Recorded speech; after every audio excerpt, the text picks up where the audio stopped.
ਸੋ ਹਾਂਜੀ ਦੋਸਤੋ ਸਤਿ ਸ਼੍ਰੀ ਅਕਾਲ ਜੀ। ਮੈਂ ਰਮਨਦੀਪ ਸਿੰਘ ਇੱਕ ਵਾਰੀ ਫਿਰ ਹਾਜ਼ਰ ਹਾਂ ਤੁਹਾਡੇ ਆਪਣੇ ਚੈਨਲ ਰਮਨ ਇੰਸਟੀਟਿਊਟ 'ਤੇ ਅਤੇ ਸਵਾਗਤ ਕਰਦਾ ਜੀ ਸਾਰਿਆਂ ਦਾ ਇੱਕ ਵਾਰ ਤੋਂ ਫਿਰ ਇਸ ਚੈਨਲ ਉੱਤੇ।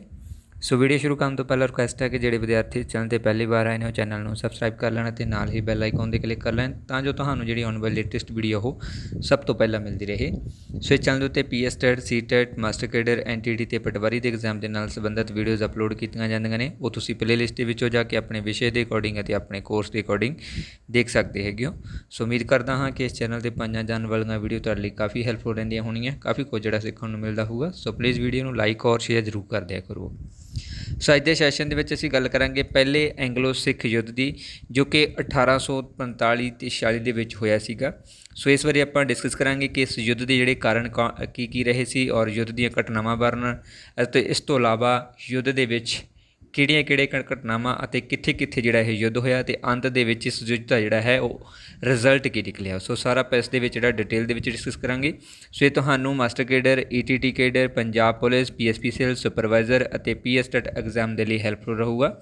ਸੋ ਇਸ ਦੇ ਨਾਲ ਹੀ ਜਿਹੜੇ 15 MCQ ਵੀ ਜਿਹੜੇ ਉਹ ਐਡ ਕੀਤੇ ਹੋਏ ਨੇ, ਜੋ ਕਿ ਬਹੁਤ ਜ਼ਿਆਦਾ ਇੰਪੋਰਟੈਂਟ ਰਹਿਣਗੇ, ਪਿਛਲੇ ਪੇਪਰਾਂ ਦੇ ਵਿੱਚ ਆਏ ਹੋਏ ਨੇ ਔਰ ਇਸ ਦੇ ਨਾਲ ਹੀ ਤੁਹਾਨੂੰ ਉਹ ਪ੍ਰੈਕਟਿਸ ਕਰਨ ਦੇ ਵਿੱਚ ਵੀ ਜਿਹੜੀ ਆ ਮਦਦ ਕਰਨਗੇ। ਠੀਕ ਹੈ। ਸੋ ਇਸ ਤੋਂ ਇਲਾਵਾ ਕੁਝ ਹੋਰ MCQ ਵੀ ਹੋਣਗੇ ਜੋ ਕਿ ਬਾਅਦ ਦੇ ਵਿੱਚ ਆਪਾਂ ਅਲੱਗ ਤੋਂ ਕਲਾਸਿਸ ਲਗਾਵਾਂਗੇ, ਜੋ ਸਿਰਫ MCQ ਵਾਲੀਆਂ ਰਹਿਣਗੀਆਂ, ਬਟ ਇਹਦੇ ਵਿੱਚ ਇੰਪੋਰਟੈਂਟ ਜਿਹੜੇ ਕੁਐਸਚਨ ਨੇ ਉਹਨਾਂ ਨੂੰ ਐਡ ਕੀਤਾ ਹੋਇਆ ਹੈ। ਓਕੇ ਜੀ, ਤਾਂ ਸ਼ੁਰੂ ਕਰਦੇ ਹਾਂ ਸੈਸ਼ਨ। ਸੋ WhatsApp ਗਰੁੱਪ ਜੁਆਇਨ ਕਰਨ ਦੇ ਲਈ ਤੁਸੀਂ ਇਸ ਨੰਬਰ ਦੇ ਉੱਪਰ ਕੰਟੈਕਟ ਕਰ ਸਕਦੇ ਹੋ, ਜਿੱਥੇ ਤੁਹਾਨੂੰ ਸਾਰੀਆਂ PDF ਆ ਜਿਹੜੀਆਂ ਉਹ ਮਿਲਦੀਆਂ ਰਹਿਣਗੀਆਂ। ਸੋ ਗਰੁੱਪ ਪੇਡ ਅਗਰ ਤੁਸੀਂ ਜੁਆਇਨ ਕਰਨਾ ਚਾਹੁੰਦੇ ਤਾਂ ਫੀਸ ਪੇ ਕਰਕੇ ਇਸ ਦੇ ਵਿੱਚ ਐਡ ਹੋ ਸਕਦੇ ਹੋ। ਵੀਡੀਓ ਨੂੰ ਲਾਈਕ ਕਰਨਾ, ਸ਼ੇਅਰ ਕਰਨਾ ਅਤੇ ਕਮੈਂਟ ਬਾਕਸ ਦੇ ਵਿੱਚ ਆਪਣੇ ਸੁਝਾਅ ਦੇਣੇ ਤੁਸੀਂ ਨਾ ਭੁੱਲਿਆ ਕਰੋ। ਅਤੇ ਜਿਹੜੇ ਵਿਦਿਆਰਥੀ ਨਵੇਂ ਆਉਂਦੇ ਹੁੰਦੇ ਨੇ ਉਹ ਪਲੀਜ਼ ਚੈਨਲ ਨੂੰ ਸਬਸਕ੍ਰਾਈਬ ਜ਼ਰੂਰ ਕਰ ਲਿਆ ਕਰੋ। ਸੋ ਸ਼ੁਰੂਆਤ ਕਰਦੇ ਹਾਂ ਅੱਜ ਦੇ ਟੌਪਿਕ ਦੀ। ਸੋ ਪਹਿਲਾ ਐਂਗਲੋ ਸਿੱਖ ਯੁੱਧ। ਸੋ ਅੰਗਰੇਜ਼ਾਂ ਅਤੇ ਸਿੱਖਾਂ ਦੇ ਵਿਚਕਾਰ ਪਹਿਲਾ ਜਿਹੜਾ ਸਿੱਖ ਯੁੱਧ ਹੁੰਦਾ ਹੈ। ਸੋ ਇਸ ਜਿਹੜੇ ਯੁੱਧ ਦੀ ਸ਼ੁਰੂਆਤ ਹੁੰਦੀ ਹੈ ਇਹ ਕਾਫੀ ਸਮਾਂ ਪਹਿਲਾਂ ਹੁੰਦੀ ਹੈ, ਬਟ ਅਕਸਰ ਦੇ ਵਿੱਚ ਜਿਹੜਾ ਕਹਿ ਸਕਦੇ ਹਨ ਜੋ ਸਾਰੇ ਰਿਜ਼ਲਟ ਨਿਕਲਣੇ ਲਾਸਟ ਦੇ ਵਿੱਚ ਆ ਕੇ ਉਹ 1845 ਤੋਂ 46 ਦੇ ਵਿੱਚ ਜਿਹੜਾ ਵਾਪਰਦਾ ਹੈ, ਜਿਹਦੇ ਕਾਰਨ ਕਰਕੇ ਸਾਡੇ ਇਹ ਯੁੱਧ ਹੋਣ ਦੇ ਵਿੱਚ ਆਉਂਦਾ। ਹਾਲਾਂਕਿ ਇਹਦੇ ਜਿਹੜੇ ਲੱਛਣ ਨੇ ਉਹ ਪਹਿਲਾਂ ਤੋਂ ਹੀ ਨਜ਼ਰ ਆਉਂਦੇ ਨੇ। ਸੋ ਇਸ ਲਈ ਆਪਾਂ ਸ਼ੁਰੂਆਤ ਕਰਦੇ ਹਾਂ ਕਿ ਪਹਿਲੇ ਐਂਗਲੋ ਸਿੱਖ ਯੁੱਧ ਦੇ ਜਿਹੜੇ ਕਾਰਨ ਕਿਹੜੇ ਰਹੇ ਸੀਗੇ। ਤਾਂ ਸ਼ੁਰੂਆਤ ਕਰਾਂਗੇ ਇਹਨਾਂ ਦੇ ਕਾਰਨਾਂ ਤੋਂ, ਕਿਉਂਕਿ ਜਿੱਦਾਂ ਹੀ ਮਹਾਰਾਜਾ ਰਣਜੀਤ ਸਿੰਘ ਦੀ ਜਿਹੜੀ ਮੌਤ ਹੋ ਜਾਂਦੀ ਹੈ ਤਾਂ ਤਦ ਹੀ ਜਿਹੜੇ ਇਹ ਜ਼ਿਆਦਾ ਐਕਟਿਵ ਹੁੰਦੇ ਨੇ। ਇਸ ਤੋਂ ਪਹਿਲਾਂ ਇਹਨਾਂ ਨੇ ਕਿਸੇ ਨਾ ਕਿਸੇ ਤਰੀਕੇ ਦੇ ਨਾਲ ਮਹਾਰਾਜਾ ਰਣਜੀਤ ਸਿੰਘ ਨੂੰ ਸੰਧੀਆਂ ਦੇ ਨਾਲ ਜਿਹੜਾ ਰੋਕ ਕੇ ਰੱਖਣ ਦੀ ਕੋਸ਼ਿਸ਼ ਕੀਤੀ ਸੀਗੀ। ਤਾਂ ਫਸਟ ਕਾਰਨ ਆਉਂਦਾ ਹੈ ਇਹਨਾਂ ਦੇ ਵਿੱਚ ਪਹਿਲੇ ਐਂਗਲੋ ਸਿੱਖ ਯੁੱਧ ਦਾ ਕਿ ਅੰਗਰੇਜ਼ਾਂ ਦੀ ਪੰਜਾਬ ਨੂੰ ਘੇਰਾ ਪਾਉਣ ਦੀ ਨੀਤੀ। ਸੋ ਇਸ ਨੀਤੀ ਦਾ ਕਾਰਨ ਇਹ ਹੈ ਕਿ ਜਿਹੜੇ ਅੰਗਰੇਜ਼ ਸੀ ਉਹਨਾਂ ਨੇ ਸ਼ੁਰੂਆਤ ਕਰ ਲਈ ਸੀਗੀ ਕਿ ਚਾਰੇ ਤਰਫ ਤੋਂ ਜਿਹੜਾ ਪੰਜਾਬ ਨੂੰ ਘੇਰ ਕੇ ਉਸ ਦੇ ਉੱਪਰ ਹਮਲਾ ਕੀਤਾ ਜਾਵੇਗਾ। ਸੋ ਹੌਲੀ ਹੌਲੀ ਉਹਨਾਂ ਨੇ ਸਾਰੇ ਜਿਹੜੇ ਮਹਾਰਾਜਾ ਰਣਜੀਤ ਸਿੰਘ ਦੇ ਰਾਜ ਸੀਗੇ ਉਹਨਾਂ ਨੂੰ ਆਪਣੇ ਅਧੀਨ ਕਰਨ ਦੀ ਕੋਸ਼ਿਸ਼ ਕੀਤੀ, ਉਸ ਦੀ ਪਾਵਰ ਦੇ ਉੱਪਰ ਜਿਹੜਾ ਰੋਕ ਲਗਾਉਣ ਦੀ ਸ਼ੁਰੂਆਤ ਕੀਤੀ। ਸੋ ਅਜਿਹਾ ਹੀ 1809 ਦੇ ਵਿੱਚ ਜਿਹੜੀ ਉਹਨਾਂ ਦੀ ਅੰਮ੍ਰਿਤਸਰ ਦੀ ਸੰਧੀ ਹੋਈ ਸੀਗੀ। ਉਸ ਸੰਧੀ ਦਾ ਕਾਰਨ ਵੀ ਇਹੀ ਸੀਗਾ ਕਿ ਉਹ ਮਹਾਰਾਜਾ ਰਣਜੀਤ ਸਿੰਘ ਦੀ ਜਿਹੜੀ ਸ਼ਕਤੀ ਸੀ ਉਸ ਦੇ ਉੱਪਰ ਰੋਕ ਲਗਾਉਣਾ ਚਾਹੁੰਦੀ ਸੀ। ਇਸ ਦੇ ਅਧੀਨ ਜਿਹੜਾ ਉਹਨਾਂ ਨੇ ਸਤਲੁਜ ਤੋਂ ਪਾਰ ਦਾ ਜਿਹੜਾ ਇਲਾਕਾ ਸੀਗਾ ਉਸ ਦੇ ਉੱਪਰ ਰੋਕ ਲਗਾ ਦਿੱਤੀ ਸੀ, ਯਾਨੀ ਕਿ ਮਹਾਰਾਜਾ ਰਣਜੀਤ ਸਿੰਘ 1809 ਦੀ ਸੰਧੀ ਦੇ ਅਨੁਸਾਰ ਜਿਹੜਾ ਹੈ ਸਤਲੁਜ ਤੋਂ ਪਾਰ ਦਾ ਜਿਹੜਾ ਇਲਾਕਾ ਸੀ ਉਸ ਖੇਤਰ ਦੇ ਵਿੱਚ ਆਪਣੀ ਸ਼ਕਤੀ ਦਾ ਵਾਧਾ ਨਹੀਂ ਕਰ ਸਕਦਾ ਸੀਗਾ। ਇਸ ਤੋਂ ਇਲਾਵਾ 1829 ਦੇ ਵਿੱਚ ਵੀ ਉਹਨਾਂ ਨੇ ਕਈ ਸਾਰੇ ਭਾਗ ਸੀਗੇ ਜਿਹੜੇ ਉਹਨਾਂ ਨੂੰ ਆਪਣੇ ਅਧੀਨ ਕਰ ਲਿਆ ਅਤੇ ਉੱਥੇ ਮਹਾਰਾਜਾ ਰਣਜੀਤ ਸਿੰਘ ਨੂੰ ਅੱਗੇ ਵਧਣ ਤੋਂ ਜਿਹੜਾ ਰੋਕ ਦਿੱਤਾ ਸੀਗਾ। ਸੋ ਇਹ ਵੀ ਇੱਕ ਕਾਰਨ ਰਿਹਾ ਸੀਗਾ। ਇਸ ਤੋਂ ਇਲਾਵਾ 1835-36 ਦੇ ਵਿੱਚ 35-36 ਦੇ ਵਿੱਚ ਵੀ ਮਹਾਰਾਜਾ ਰਣਜੀਤ ਸਿੰਘ ਨੇ ਜਿਹੜਾ ਦੀਆਂ ਫੌਜਾਂ ਸੀ ਜਿਹੜੀਆਂ ਉਹਨਾਂ ਨੂੰ ਸ਼ਿਕਾਰਪੁਰ ਤੋਂ ਜਿਹੜਾ ਹੈ ਵਾਪਸ ਆਉਣਾ ਪਿਆ ਸੀਗਾ, ਯਾਨੀ ਕਿ ਸ਼ਿਕਾਰਪੁਰ ਦੇ ਉੱਪਰ ਉਹਨਾਂ ਨੇ ਜਿਹੜਾ ਹਮਲਾ ਨਹੀਂ ਕਰਨ ਦਿੱਤਾ ਸੀਗਾ। ਬਟ 1835 ਦੇ ਵਿੱਚ ਜਿਹੜਾ ਅੰਗਰੇਜ਼ ਸੀਗੇ ਉਹਨਾਂ ਨੇ ਫਿਰੋਜ਼ਪੁਰ ਦੇ ਉੱਪਰ ਆਪਣਾ ਜਿਹੜਾ ਕਬਜ਼ਾ ਕਰ ਲਿਆ ਸੀਗਾ। ਠੀਕ ਹੈ। ਸੋ ਇਹ ਵੀ ਕੀ ਸੀਗਾ ਕਿ ਉਹਨਾਂ ਨੂੰ ਘੇਰਨ ਦੀ ਇੱਕ ਸਥਿਤੀ ਸੀਗੀ। ਇਸ ਤੋਂ ਬਾਅਦ 1838 ਦੇ ਵਿੱਚ ਉਹਨਾਂ ਨੇ ਫਿਰੋਜ਼ਪੁਰ ਦੇ ਵਿੱਚ ਇੱਕ ਛਾਉਣੀ ਬਣਾ ਲਈ ਜਿੱਥੇ ਸੈਨਿਕ ਰੱਖੇ ਗਏ ਸੀ। ਸੋ ਇਹ ਵੀ ਇੱਕ ਕਾਰਨ ਸੀਗਾ ਜਿਹਦੇ ਕਾਰਨ ਕਰਕੇ ਕਹਿ ਸਕਦੇ ਹੈਗੇ ਕਿ ਚਾਰੇ ਤਰਫ ਤੋਂ ਜਿਹੜਾ ਹੈ ਪੰਜਾਬ ਨੂੰ ਘੇਰਨ ਦੀ ਜਿਹੜੀ ਪ੍ਰਕਿਰਿਆ ਸੀ ਅਤੇ ਇਸ ਘੇਰਨ ਦੀ ਪ੍ਰਕਿਰਿਆ ਦੇ ਵਿੱਚ ਉਹ ਕਾਮਯਾਬ ਵੀ ਹੋਏ ਸੀ। ਸੋ ਇਸੇ ਕਾਰਨ ਕਰਕੇ ਇਹ ਜਿਹੜਾ ਪਹਿਲਾ ਐਂਗਲੋ ਸਿੱਖ ਯੁੱਧ ਹੋਇਆ ਸੀਗਾ, ਯਾਨੀ ਕਿ ਮਹਾਰਾਜਾ ਰਣਜੀਤ ਸਿੰਘ ਦੀ ਸ਼ਕਤੀ ਨੂੰ ਘੱਟ ਕਰਦੇ ਰਹੇ, ਹੌਲੀ ਹੌਲੀ ਉਸ 'ਤੇ ਜਿਹੜੀਆਂ ਸਰਹੱਦਾਂ ਸੀ ਉਹਦੇ ਉੱਪਰ ਪਾਬੰਦੀ ਲਗਾਉਂਦੇ ਰਹੇ ਸੀ। ਦੂਸਰਾ ਕਾਰਨ ਸੀ ਪੰਜਾਬ ਦੇ ਵਿੱਚ ਫੈਲੀ ਹੋਈ ਬਦਅਮਨੀ। ਤਾਂ ਜੂਨ 1839 ਦੇ ਵਿੱਚ ਮਹਾਰਾਜਾ ਰਣਜੀਤ ਸਿੰਘ ਦੀ ਮੌਤ ਹੁੰਦੀ ਹੈਗੀ ਆ ਔਰ 1839 ਤੋਂ ਲੈ ਕੇ 1845 ਤੱਕ ਜਿਹੜਾ ਹੈ ਤਕਰੀਬਨ 6 ਸਾਲਾਂ ਦੇ ਸਮੇਂ ਦੇ ਵਿੱਚ 5 ਸਰਕਾਰਾਂ ਜਿਹੜੀਆਂ ਉਹ ਬਦਲ ਜਾਂਦੀਆਂ ਹੈਗੀਆਂ ਨੇ। ਸੋ ਇਸ ਬਦਲਣ ਦਾ ਕਾਰਨ ਇਹ ਸੀਗਾ ਕਿ ਜਿਹੜੇ ਸਾਰੇ ਇਹਦੇ ਉੱਤਰ ਅਧਿਕਾਰੀ ਸੀ ਉਹ ਤਕਰੀਬਨ ਹੀ ਸਾਰੇ ਜਿਹੜੇ ਅਯੋਗ ਰਹੇ ਸੀਗੇ, ਇੰਨੇ ਜਿਹੜੇ ਸ਼ਕਤੀਸ਼ਾਲੀ ਨਹੀਂ ਸੀਗੇ ਜੋ ਕਿ ਪੰਜਾਬ ਦੇ ਵਿੱਚ ਜੋ ਬਦਬਨੀ ਜੋ ਕਿ ਸਾਰਾ ਸਿਸਟਮ ਖਰਾਬ ਹੋਇਆ ਹੈ ਉਸ ਨੂੰ ਠੀਕ ਕਰ ਸਕਣ। ਬਟ ਉਹਨਾਂ ਨੇ ਥੋੜ੍ਹੀ ਬਹੁਤੀ ਕੋਸ਼ਿਸ਼ ਕੀਤੀ ਜਿਹਦੇ ਵਿੱਚ ਉਹ ਸਕਸੈਸਫੁਲ ਨਹੀਂ ਹੋਏ। ਇਸ ਤੋਂ ਇਲਾਵਾ ਜਿਹੜੇ ਸੰਧਾਬਲੀਆ ਸਰਦਾਰ ਸੀਗੇ, ਠੀਕ ਹੈ, ਉਹਨਾਂ ਨੇ ਵੀ ਕਾਫੀ ਸਾਰਾ ਜਿਹੜਾ ਨੁਕਸਾਨ ਕੀਤਾ। ਇਸ ਤੋਂ ਇਲਾਵਾ ਜਿਹੜਾ ਕਹਿ ਸਕਦੇ ਹਨ ਸੰਧਾਬਲੀ ਸਰਦਾਰ ਨੇ 15 ਸਤੰਬਰ 1843 ਦੇ ਵਿੱਚ ਮਹਾਰਾਜਾ ਸ਼ੇਰ ਸਿੰਘ, ਕੰਵਰ ਸਿੰਘ, ਪ੍ਰਧਾਨ ਮੰਤਰੀ ਧਿਆਨ ਸਿੰਘ ਨੂੰ ਜਿਹੜਾ ਕਤਲ ਕਰ ਦਿੱਤਾ ਸੀਗਾ। ਇਸ ਤੋਂ ਇਲਾਵਾ ਅਗਲੇ ਦਿਨ ਹੀ ਧਿਆਨ ਸਿੰਘ ਦਾ ਜਿਹੜਾ ਪੁੱਤਰ ਸੀ ਜਿਸ ਦਾ ਨਾਮ ਹੀਰਾ ਸਿੰਘ ਸੀਗਾ, ਸੋ ਉਸ ਨੇ ਅੱਗੇ ਸਰਦਾਰ ਜਿਹੜੇ ਸੰਧਾਬਲੀ ਸਰਦਾਰ ਸੀਗੇ ਉਹਨਾਂ ਨੂੰ ਮਾਰ ਦਿੱਤਾ ਸੀ। ਸੋ ਇਹ ਸਾਰਾ ਜਿਹੜਾ ਸਿਸਟਮ ਸੀਗਾ ਕਿਸੇ ਨਾ ਕਿਸੇ ਤਰ੍ਹਾਂ ਦੀ ਬਦਮਨੀ ਨੂੰ ਜਿਹੜਾ ਪ੍ਰੈਜ਼ੈਂਟ ਕਰ ਰਿਹਾ ਸੀ, ਜਿਹਦੇ ਕਾਰਨ ਕਰਕੇ ਕਹਿ ਸਕਦੇ ਹੈਗੇ ਆ ਪੂਰਾ ਪੰਜਾਬ ਦਾ ਰਾਜਨੀਤਿਕ ਸਿਸਟਮ ਜਿਹੜਾ ਉਹ ਹੱਲ ਚੁੱਕਿਆ ਸੀ। ਹਰ ਕੋਈ ਜਿਹੜਾ ਹੈ ਆਪਣੇ ਆਪ ਨੂੰ ਉੱਤਰਾਧਿਕਾਰੀ ਸਮਝ ਰਿਹਾ ਸੀ, ਹਰ ਕੋਈ ਆਪਣੀਆਂ ਜਿਹੜੀਆਂ ਸ਼ਕਤੀਆਂ ਉਹ ਪ੍ਰਾਪਤ ਕਰਨਾ ਚਾਹੁੰਦਾ ਸੀ। ਸੋ ਇਹ ਮਸਲਾ ਸੀਗਾ ਜਿਹੜਾ ਬਦਮਨੀ ਦਾ ਸੀ। ਸੋ ਇਹ ਅੰਗਰੇਜ਼ਾਂ ਦੇ ਲਈ ਇੱਕ ਅੱਛਾ ਮੌਕਾ ਸੀਗਾ। ਸੋ ਇਸ ਮੌਕੇ ਦਾ ਫਾਇਦਾ ਉਠਾਉਂਦੇ ਹੋਏ ਜਿਹੜਾ ਅੰਗਰੇਜ਼ਾਂ ਅਤੇ ਸਿੱਖਾਂ ਦੇ ਵਿਚਕਾਰ ਇਹ ਯੁੱਧ ਹੋਇਆ ਸੀਗਾ। ਤੀਸਰਾ ਕਾਰਨ ਸੀਗਾ ਪਹਿਲੇ ਫਾਗਣਾ ਯੁੱਧਾਂ ਦੇ ਵਿੱਚ ਅੰਗਰੇਜ਼ਾਂ ਦੀ ਹਾਰ। ਸੋ 1839 ਤੋਂ ਲੈ ਕੇ 1842 ਤੱਕ ਜਿਹੜਾ ਅੰਗਰੇਜ਼ਾਂ ਦੇ ਨਾਲ ਫਾਗਣਾ ਦਾ ਯੁੱਧ ਹੋਇਆ, ਪਹਿਲਾ ਜਿਹੜਾ ਕਹਿ ਸਕਦੇ ਹੈਗੇ ਆਂਗੇ। ਸੋ ਉਸ ਯੁੱਧ ਦੇ ਵਿੱਚ ਅੰਗਰੇਜ਼ਾਂ ਦੀ ਹਾਰ ਹੋ ਜਾਂਦੀ ਹੈਗੀ ਆ। ਸੋ ਇਸ ਹਾਰ ਦੇ ਕਾਰਨ ਕਹਿ ਸਕਦੇ ਆ ਅੰਗਰੇਜ਼ਾਂ ਦੀ ਜਿਹੜੀ ਸ਼ਕਤੀ ਸੀ ਉਹਦੇ ਉੱਪਰ ਕਾਫੀ ਇਫੈਕਟ ਪੈਂਦਾ ਸੀ।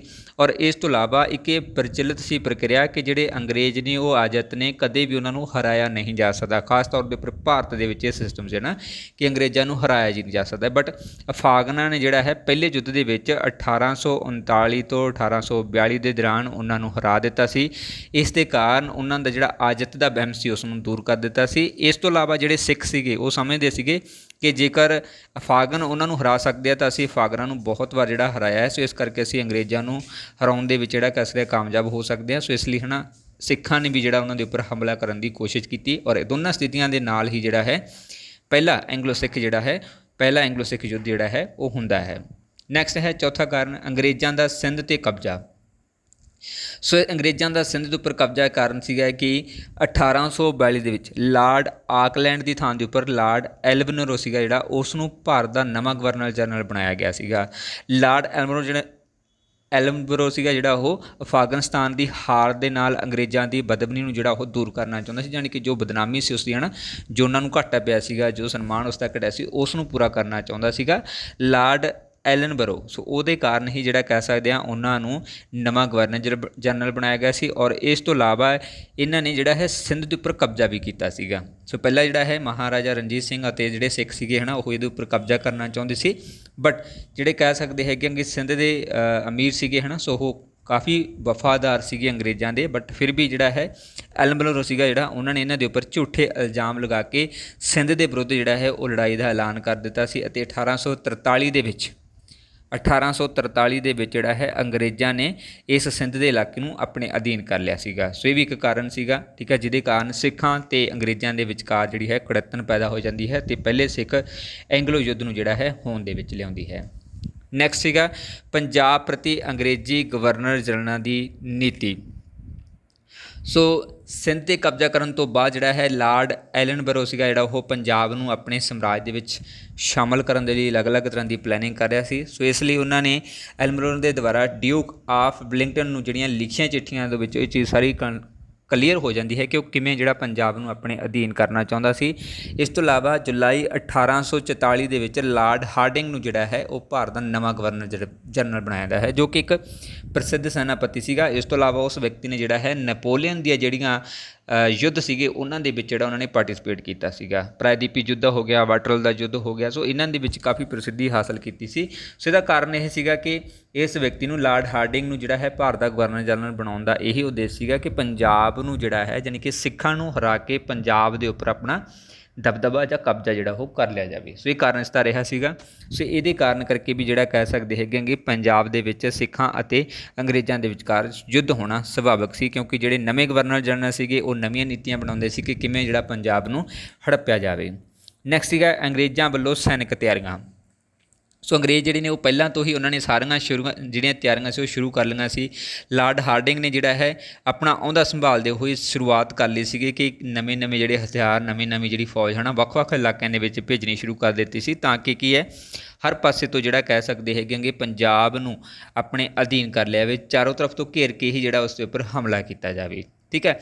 ਇਸ ਤੋਂ ਇਲਾਵਾ ਕਰਨਲ ਰਿਚਮੋਂਡ ਜਿਹੜਾ ਕਿ ਲੋਕਾਂ ਦੇ ਵਿੱਚ ਬਹੁਤ ਪਿਆਰਾ ਸੀਗਾ, ਉਹਨਾਂ ਦੀ ਥਾਂ ਦੇ ਉੱਪਰ ਜਿਹੜਾ ਲੜਾਕੂ ਸੁਭਾਅ ਵਾਲਾ ਰੱਖਣ ਵਾਲਾ ਮੇਜਰ ਬਰਾਡਫੋਰਡ ਜਿਹੜਾ ਹੈ ਉਸ ਨੂੰ ਨਿਯੁਕਤ ਕੀਤਾ ਜਾਂਦਾ ਹੈ ਉੱਤਰ ਪੱਛਮੀ ਸੀਮਾ ਦੇ ਵਿੱਚ ਭਾਰਤ ਦਾ ਨਵਾਂ ਪੋਲੀਟੀਕਲ ਏਜੰਟ। ਸੋ ਇਹ ਕਾਫੀ ਜਿਹੜਾ ਕਹਿੰਦੇ ਕੱਟੜ ਸੀਗਾ, ਬਹੁਤ ਜ਼ਿਆਦਾ ਨੁਕਸਾਨ ਕਰਨ ਵਾਲਾ ਸੀਗਾ, ਕਿਉਂਕਿ ਮਕਸਦ ਹੀ ਇਹਦਾ ਜਿਹੜਾ ਨੁਕਸਾਨ ਕਰਨਾ ਸੀਗਾ। ਬਟ ਇਸ ਤੋਂ ਪਹਿਲਾਂ ਵਾਲਾ ਜਿਹੜਾ ਹੈ ਨਾ ਕਰਨਲ ਸੀਗਾ ਰਿਚਮੋਂਡ, ਉਹ ਕਾਫੀ ਹਰਮਨ ਪਿਆਰਾ ਸੀ ਕਿਉਂਕਿ ਲੋਕਾਂ ਦੇ ਪ੍ਰਤੀ ਥੋੜ੍ਹੀ ਜਿਹੀ ਉਹ ਦਿਆਲਤਾ ਰੱਖਦਾ ਸੀਗਾ। ਬਟ ਲਾਰਡ ਹਾਰਡਿੰਗ ਨੇ ਜਿਹੜਾ ਹੈ ਇਸ ਵਿਅਕਤੀ ਨੂੰ ਨਿਯੁਕਤ ਕਰਕੇ ਜਿਹੜਾ ਕਹਿ ਸਕਦੇ ਹੈਗੇ ਆ ਚਾਰੋਂ ਤਰਫ ਦੇ ਵਿੱਚ ਕਹਿ ਸਕਦੇ ਹਾਂ ਪੰਜਾਬ ਦੇ ਵਿੱਚ ਅਲੱਗ-ਅਲੱਗ ਜਿਹੜੇ ਹੈੱਡਕੁਆਟਰ ਜਿਹੜੇ ਸੀਗੇ ਉਹ ਇਸਟੈਬਲਿਸ਼ ਕੀਤੇ। ਇਸ ਤੋਂ ਇਲਾਵਾ ਲਾਰਡ ਹਿਊਂਗਗਫ ਸੀਗਾ ਜਿਹੜਾ ਉਹ ਅੰਗਰੇਜ਼ੀ ਸੈਨਾ ਦਾ ਕਮਾਂਡਰ ਇਨ ਚੀਫ ਸੀਗਾ, ਉਸ ਨੇ ਅੰਬਾਲੇ ਦੇ ਵਿੱਚ ਆਪਣਾ ਹੈੱਡਕੁਆਟਰ ਜਿਹੜਾ ਹੈ ਉਹ ਸਥਾਪਿਤ ਕਰ ਲਿਆ ਸੀ। ਇੱਕ ਛਾਉਣੀ ਬਣਾਉਣ ਦੀ ਜਿਹੜੀ ਸ਼ੁਰੂਆਤ ਉਹ ਕਰ ਲਈ ਸੀਗੀ। ਇਸ ਤੋਂ ਇਲਾਵਾ ਇਹਨਾਂ ਨੇ ਮਾਰਚ 1845 ਦੇ ਵਿੱਚ ਫਿਰੋਜ਼ਪੁਰ, ਲੁਧਿਆਣਾ ਅਤੇ ਅੰਬਾਲਾ ਦੇ ਵਿੱਚ ਵੱਖ-ਵੱਖ ਤਰ੍ਹਾਂ ਦੇ ਜਿਹੜੀ ਬਹੁਤ ਵੱਡੀ ਮਾਤਰਾ ਦੇ ਵਿੱਚ ਜਿਹੜੇ ਸੈਨਿਕ ਉਹ ਭੇਜ ਦਿੱਤੇ ਸੀ ਤਾਂ ਕਿ ਜਦੋਂ ਕਦੇ ਵੀ ਜਿਹੜੀ ਲੜਾਈ ਹੋਵੇ ਤਾਂ ਉਹਦੇ ਵਿੱਚ ਇਹ ਪਾਰਟੀਸਪੇਟ ਕਰਕੇ ਜਲਦੀ ਹੀ ਸਿੱਖਾਂ ਨੂੰ ਜਿਹੜਾ ਦਬਾ ਸਕਣ। ਇਸ ਤੋਂ ਇਲਾਵਾ ਇਹਨਾਂ ਨੇ ਕਾਫੀ ਫੌਜ ਦੇ ਨਾਲ ਨਾਲ ਹੀ ਬਹੁਤ ਸਾਰੀਆਂ ਜਿਹੜੀਆਂ ਛਾਉਣੀਆਂ ਸੀਗੀਆਂ, ਠੀਕ ਆ, ਉਹ ਵੀ ਹੋਂਦ ਦੇ ਵਿੱਚ ਲਿਆਂਦੀਆਂ, ਜਿਹੜੀਆਂ ਕਿ ਸੈਨਿਕ ਛਾਉਣੀਆਂ ਸੀ ਜਿੱਥੇ ਹੈ ਨਾ ਸੈਨਿਕਾਂ ਨੂੰ ਜਿਹੜਾ ਪਹਿਲਾਂ ਤੋਂ ਹੀ ਸਟੋਰ ਕਰਕੇ ਰੱਖਣਾ ਸ਼ੁਰੂ ਕਰ ਦਿੱਤਾ ਸੀ। ਸੋ ਇਹ ਵੀ ਇੱਕ ਕਾਰਨ ਸੀਗਾ ਜੋ ਕਿ ਕਹਿ ਸਕਦੇ ਹੈਗੇ ਕਿ ਪਹਿਲੇ ਐਂਗਲੋ ਸਿੱਖ ਯੁੱਧ ਲਈ ਰਿਸਪੋਂਸੀਬਲ ਸੀਗਾ। ਨੈਕਸਟ ਹੈ 7ਵਾਂ ਮੇਜਰ ਬਰਾਡਫੋਰਡ ਦੀ ਨਿਯੁਕਤੀ। ਸੋ ਮੇਜਰ ਬਰਾਡਫੋਰਡ ਸੀਗਾ ਜਿਹੜਾ ਉਹ ਨਵੰਬਰ 1844 ਦੇ ਵਿੱਚ ਜਿਹੜਾ ਹੈ ਮਿਸਟਰ ਕਲਾਰਕ ਦੀ ਥਾਂ 'ਤੇ ਲੁਧਿਆਣੇ ਦਾ ਨਵਾਂ ਪੋਲੀਟੀਕਲ ਏਜੰਟ ਬਣਿਆ ਸੀ ਔਰ ਇਹ ਸਿੱਖਾਂ ਦਾ ਸਖਤ ਵਿਰੋਧੀ ਸੀਗਾ। ਸੋ ਇਹ ਵਿਚਾਰ ਲੈ ਕੇ ਆਇਆ ਸੀਗਾ ਕਿ ਜਿਹੜੇ ਅੰਗਰੇਜ਼ ਨੇ ਉਹ ਸਿੱਖਾਂ ਦੇ ਨਾਲ ਯੁੱਧ ਕਰਕੇ ਹੀ ਰਹਿਣਗੇ ਚਾਹੇ ਕੁਛ ਵੀ ਹੋ ਜਾਵੇ। ਸੋ ਇਹ ਇਸ ਆਦੇਸ਼ ਦੇ ਨਾਲ ਆਇਆ ਸੀ ਔਰ ਇਸੇ ਦੇ ਕਾਰਨ ਕਰਕੇ ਹੀ ਜਿਹੜਾ ਕਹਿ ਸਕਦੇ ਨਾ ਸ਼ੁਰੂਆਤ ਹੋਈ ਸੀਗੀ ਪਹਿਲੇ ਐਂਗਲੋ ਸਿੱਖ ਯੁੱਧ ਦੀ। ਸੋ ਇਸ ਨੇ ਕੀ ਕੀਤਾ ਕਿ ਲਾਲ ਸਿੰਘ ਸੀਗਾ ਜਿਹੜਾ ਉਸ ਨੂੰ ਮਾਰਚ 1845 ਦੇ ਵਿੱਚ ਸਤਲੁਜ ਨਦੀ ਦੇ ਪਾਰ ਕਰਨ ਦੇ ਉੱਪਰ ਜਿਹੜਾ ਹੈ ਨਾ ਆਗਿਆ ਦਿੱਤੀ ਸੀਗੀ ਕਿ ਤੁਸੀਂ ਹੈ ਨਾ ਪਾਰ ਕਰ ਸਕਦੇ ਹੋ, ਬਟ ਵਾਪਸ ਜਾਣਾ ਪਊਗਾ ਜਲਦੀ ਕਿਉਂਕਿ ਉਹ ਪਾਰ ਕਰ ਚੁੱਕੇ ਸੀ। ਵੈਸੇ ਜਿਹੜਾ ਉਹ ਇਲਾਕਾ ਸੀ ਸਤਲੁਜ ਦਾ ਉਹ ਅੰਗਰੇਜ਼ਾਂ ਦੇ ਅਧੀਨ ਸੀ, ਉੱਥੋਂ ਤੱਕ ਜਿਹੜਾ ਸੈਨਿਕ ਜਿਹੜੇ ਉਹ ਨਹੀਂ ਜਾ ਸਕਦੇ, ਬਟ ਲਾਲ ਸਿੰਘ ਆ ਗਿਆ ਸੀ। ਬਟ ਇਹਨਾਂ ਨੇ ਕਿਹਾ ਕਿ ਤੁਸੀਂ ਇੱਥੋਂ ਵਾਪਸ ਚਲੇ ਜਾਓ ਜਲਦੀ ਹੀ, ਤਾਂ ਉਹ ਜਲਦੀ ਹੀ ਵਾਪਸ ਚਲੇ ਜਾਂਦੇ ਨੇ ਔਰ ਇਹਨਾਂ ਦੇ ਵਾਪਸ ਜਾਣ ਦੇ ਉੱਪਰ ਹੀ ਜਿਹੜਾ ਕਹਿ ਸਕਦੇ ਹੈਗੇ ਆ ਫਿਰ ਵੀ ਇਹਨਾਂ ਨੇ ਉਹਨਾਂ ਦੇ ਉੱਪਰ ਹਮਲਾ ਕਰ ਦਿੱਤਾ। ਸਾਰੀਆਂ ਕਿਸ਼ਤੀਆਂ ਜਦੋਂ ਨਿਕਲ ਜਾਂਦੀਆਂ ਹੈਗੀਆਂ ਨੇ ਸਤਲੁਜ ਦੇ ਵਿੱਚੋਂ ਤਾਂ ਇੱਕ ਆਖਰੀ ਜਿਹੜੀ ਵੱਜ ਜਾਂਦੀ ਹੈਗੀ ਆ ਔਰ ਆਖਰੀ ਜਿਹੜੀ ਕਿਸ਼ਤੀ ਵੱਜਦੀ ਆ ਉਸ ਦੇ ਵਿੱਚ ਇੱਕ ਸੈਨਿਕ ਨੂੰ ਜਿਹੜਾ ਹੈ ਸਿੱਖ ਸੈਨਿਕ ਨੂੰ ਇਹ ਗੋਲੀ ਮਾਰਦੇ ਹੈਗੇ ਨੇ, ਜਿਹਦੇ ਕਾਰਨ ਕਰਕੇ ਜਿਹੜਾ ਕਹਿ ਸਕਦੇ ਹੈਗੇ ਆ ਸਿੱਖ ਜਿਹੜੇ ਉਹ ਪਹਿਲਾਂ ਦੇ ਨਾਲੋਂ ਜ਼ਿਆਦਾ ਭੜਕ ਜਾਂਦੇ ਹੈਗੇ ਨੇ। ਸੋ ਇਹ ਵੀ ਇੱਕ ਕਾਰਨ ਬਣ ਜਾਂਦਾ ਹੈ ਮੇਜਰ ਬਰਾਡਫੋਰਡ ਦੀ ਨਿਯੁਕਤੀ ਜਿਹੜੀ ਸੀ। ਨੈਕਸਟ ਹੈ ਮੋਰਾ ਪਿੰਡ ਦਾ ਮਸਲਾ। ਸੋ ਮੋਰਾ ਪਿੰਡ ਜਿਹੜਾ ਸੀ ਉਹ ਨਾਭਾ ਰਾਜ ਦੇ ਵਿੱਚ ਸਥਿਤ ਸੀਗਾ ਔਰ ਇੱਥੇ ਰਾਜਾ ਜਸਵੰਤ ਸਿੰਘ ਨੇ ਇਹ ਪਿੰਡ 1819 ਦੇ ਵਿੱਚ ਜਿਹੜਾ ਹੈ ਮਹਾਰਾਜਾ ਰਣਜੀਤ ਸਿੰਘ ਨੂੰ ਦੇ ਦਿੱਤਾ ਸੀਗਾ। 1819 ਦੇ ਵਿੱਚ ਮਹਾਰਾਜਾ ਰਣਜੀਤ ਸਿੰਘ ਨੇ ਅੱਗੇ ਇਹ ਪਿੰਡ ਜਿਹੜਾ ਸੀ ਇਨਾਮ ਦੇ ਵਜੋਂ ਧੰਨਾ ਸਿੰਘ ਨੂੰ ਜਿਹੜਾ ਹੈ ਉਹ ਦੇ ਦਿੱਤਾ ਸੀਗਾ ਕਿਉਂਕਿ ਉਸ ਦਾ ਅੱਛਾ ਸੇਵਕ ਸੀ। ਸੋ ਇਸੇ ਕਾਰਨ ਕਰਕੇ ਉਹਨਾਂ ਨੇ ਇਸ ਨੂੰ ਦੇ ਦਿੱਤਾ ਸੀ। 1843 ਦੇ ਵਿੱਚ ਜਿਹੜਾ ਇਹ ਪਿੰਡ ਸੀਗਾ 1843 ਦੇ ਵਿੱਚ ਇਹ ਨਵੇਂ ਰਾਜੇ ਦਵਿੰਦਰ ਸਿੰਘ ਦੀ ਧੰਨਾ ਸਿੰਘ ਦੇ ਨਾਲ ਕਿਸੇ ਨਾਰਾਜ਼ਗੀ ਦੇ ਕਾਰਨ ਜਿਹੜਾ ਹੈ ਨਾ ਇਹ ਨਾਭੇ ਦੇ ਵਿੱਚ ਚਲਾ ਜਾਂਦਾ ਹੈ ਔਰ ਇਸੇ ਕਾਰਨ ਕਰਕੇ ਹੀ ਦਵਿੰਦਰ ਸਿੰਘ ਨੇ ਮੋਰਾ ਪਿੰਡ ਦੇ ਉੱਪਰ ਕਬਜ਼ਾ ਕਰ ਲਿਆ ਸੀ। 1843 ਦੇ ਵਿੱਚ ਦਵਿੰਦਰ ਸਿੰਘ ਅਤੇ ਧੰਨਾ ਸਿੰਘ ਦੇ ਵਿਚਕਾਰ ਇੱਕ ਨਾਰਾਜ਼ਗੀ ਹੁੰਦੀ ਹੈ ਜਿਹਦੇ ਕਾਰਨ ਕਰਕੇ ਜਿਹੜਾ ਕਹਿ ਸਕਦੇ ਹੈਗੇ ਆ ਦਵਿੰਦਰ ਸਿੰਘ ਜਿਹੜਾ ਸੀਗਾ ਰਾਜਾ ਸੀਗਾ ਉਸਨੇ ਇਸ ਨੂੰ ਆਪਣੇ ਅਧੀਨ ਕਰ ਲਿਆ ਸੀ। ਸੋ ਅੰਗਰੇਜ਼ਾਂ ਨੇ ਨਾਭੇ ਦੇ ਸ਼ਾਸਕ ਦੀ ਹਮਾਇਤ ਕੀਤੀ, ਯਾਨੀ ਕਿ ਦਵਿੰਦਰ ਸਿੰਘ ਦੀ ਜਿਹੜੀ ਹਮਾਇਤ ਕੀਤੀ। ਇਸ ਕਾਰਨ ਕਰਕੇ ਸਿੱਖਾਂ ਅਤੇ ਅੰਗਰੇਜ਼ਾਂ ਦੇ ਵਿੱਚ ਇਹ ਵਿਗਾੜ ਜਿਹੜਾ ਉਹ ਪੈਦਾ ਹੋ ਜਾਂਦਾ ਹੈ। ਨੈਕਸਟ ਹੈ 9ਵਾਂ ਲਾਲ ਸਿੰਘ ਅਤੇ ਤੇਜਾ ਸਿੰਘ ਦੇ ਵੱਲੋਂ ਲੜਾਈਆਂ ਦੇ ਵਿੱਚ ਉਕਸਾਹਟ। 8 ਨਵੰਬਰ 1845 ਦੇ ਵਿੱਚ ਜਦੋਂ ਹੀ ਜਵਾਹਰ ਸਿੰਘ ਦੀ ਮੌਤ ਹੁੰਦੀ ਹੈ ਤਾਂ ਲਾਲ ਸਿੰਘ ਨੂੰ ਜਿਹੜਾ ਲਾਹੌਰ ਸਰਕਾਰ ਦਾ ਨਵਾਂ ਪ੍ਰਧਾਨ ਮੰਤਰੀ ਉਹ ਨਿਯੁਕਤ ਕੀਤਾ ਜਾਂਦਾ ਹੈ ਔਰ ਇਸ ਦਾ ਭਰਾ ਜਿਹੜਾ ਹੈ ਨਾ ਤੇਜਾ ਸਿੰਘ ਉਸ ਨੂੰ ਖਾਲਸਾ ਫੌਜ ਦਾ ਸੈਨਾਪਤੀ ਜਿਹੜਾ ਉਹ ਨਿਯੁਕਤ ਕਰ ਲੈਂਦਾ ਹੈ। ਸੋ ਇਹ ਦੋਨੋਂ ਵਿਅਕਤੀ ਸੀਗੇ ਜਿਨ੍ਹਾਂ ਨੇ ਸਿੱਖਾਂ ਨੂੰ ਜਿਹੜਾ ਹੈ ਅੰਗਰੇਜ਼ਾਂ ਦੇ ਵਿਰੁੱਧ ਭੜਕਾਇਆ ਅਤੇ ਆਪ ਜਿਹੜੇ ਸੀ ਇਹ ਅੰਗਰੇਜ਼ਾਂ ਦੇ ਨਾਲ ਮਿਲੇ ਹੋਏ ਸੀਗੇ ਜਿਹਦੇ ਕਾਰਨ ਕਰਕੇ ਇਹਨਾਂ ਨੂੰ ਕਾਫੀ ਹੈ ਨਾ ਸਹੂਲਤਾਂ ਪ੍ਰੋਵਾਈਡ ਸੀਗੀਆਂ ਔਰ ਇਹੀ ਪ੍ਰਮੁੱਖ ਕਾਰਨ ਸੀ ਜਿਹਦੇ ਕਾਰਨ ਕਰਕੇ ਕਹਿ ਸਕਦੇ ਹੈਗੇ ਕਿ ਸਿੱਖ ਪਹਿਲੇ ਐਂਗਲੋ ਸਿੱਖ ਯੁੱਧ ਦੇ ਵਿੱਚ ਹਾਰ ਚੁੱਕੇ ਸੀਗੇ ਇਹ ਦੋ ਵਿਅਕਤੀ ਹੀ, ਕਿਉਂਕਿ ਇਹ ਐਕਚੁਅਲ ਦੇ ਵਿੱਚ ਜਿਹੜੇ ਸੀ ਅੰਗਰੇਜ਼ਾਂ ਦੇ ਨਾਲ ਮਿਲੇ ਹੋਏ ਸੀ ਬਟ ਇਹਨਾਂ ਨੇ ਅੰਗਰੇਜ਼ਾਂ ਦੇ ਵਿਰੁੱਧ ਜਿਹੜਾ ਹੈ ਸਿੱਖਾਂ ਨੂੰ ਭੜਕਾਉਣ ਦੀ ਕੋਸ਼ਿਸ਼ ਕੀਤੀ ਜਿਹਦੇ ਨਾਲ ਕਹਿ ਸਕਦੇ ਹਾਂ ਪਹਿਲਾ ਐਂਗਲੋ ਸਿੱਖ ਯੁੱਧ ਹੁੰਦਾ ਹੈ ਅਤੇ ਇਹਨਾਂ ਲਾਲ ਸਿੰਘ ਅਤੇ ਤੇਜਾ ਸਿੰਘ ਦੀ ਗਦਾਰੀ ਦੇ ਕਾਰਨ ਹੀ ਜਿਹੜਾ ਪਹਿਲਾ ਐਂਗਲੋ ਸਿੱਖ ਯੁੱਧ ਸੀ ਉਸ ਦੇ ਵਿੱਚ ਸਿੱਖਾਂ ਦੀ ਹਾਰ ਹੁੰਦੀ ਹੈ, ਕਿਉਂਕਿ ਐਕਚੁਅਲ ਦੇ ਵਿੱਚ ਜਿਹੜਾ ਸੀ ਸਿੱਖ ਉਹ ਜਿੱਤ ਚੁੱਕੇ ਸੀ, ਬਟ ਇਹ ਦੋ ਵਿਅਕਤੀ ਜਿਹੜੇ ਨੇ ਅੰਤ ਦੇ ਵਿੱਚ ਜਦੋਂ ਜਿੱਤ ਦੇ ਕਰੀਬ ਹੁੰਦੇ ਹੈਗੇ ਸਿੱਖ ਤਾਂ ਇਹ ਸਾਥ ਛੱਡ ਜਾਂਦੇ ਨੇ, ਕਿਉਂਕਿ ਅਗਵਾਈ ਇਹ ਕਰ ਰਹੇ ਹੁੰਦੇ ਨੇ, ਤਾਂ ਉਸ ਦੇ ਨਾਲ ਹੀ ਸਿੱਖ ਸੈਨਿਕ ਜਿਹੜੇ ਉਹ ਹਾਰ ਜਾਂਦੇ ਹੈਗੇ ਨੇਗੇ। ਓਕੇ, ਸੋ ਇਹ ਸੀਗੇ ਕੁਛ ਕਾਰਨ ਜਿਨ੍ਹਾਂ ਦੇ ਕਾਰਨ ਕਹਿ ਸਕਦੇ ਹੈਗੇ ਪਹਿਲਾ ਐਂਗਲੋ ਸਿੱਖ ਯੁੱਧ ਹੋਇਆ ਸੀ, ਜੋ ਕਿ ਰਿਸਪੌਂਸੀਬਲ ਸੀਗੇ ਇਸ ਯੁੱਧ ਦੇ ਲਈ। ਓਕੇ, ਸੋ ਨੈਕਸਟ ਹੈਗਾ ਗਾ,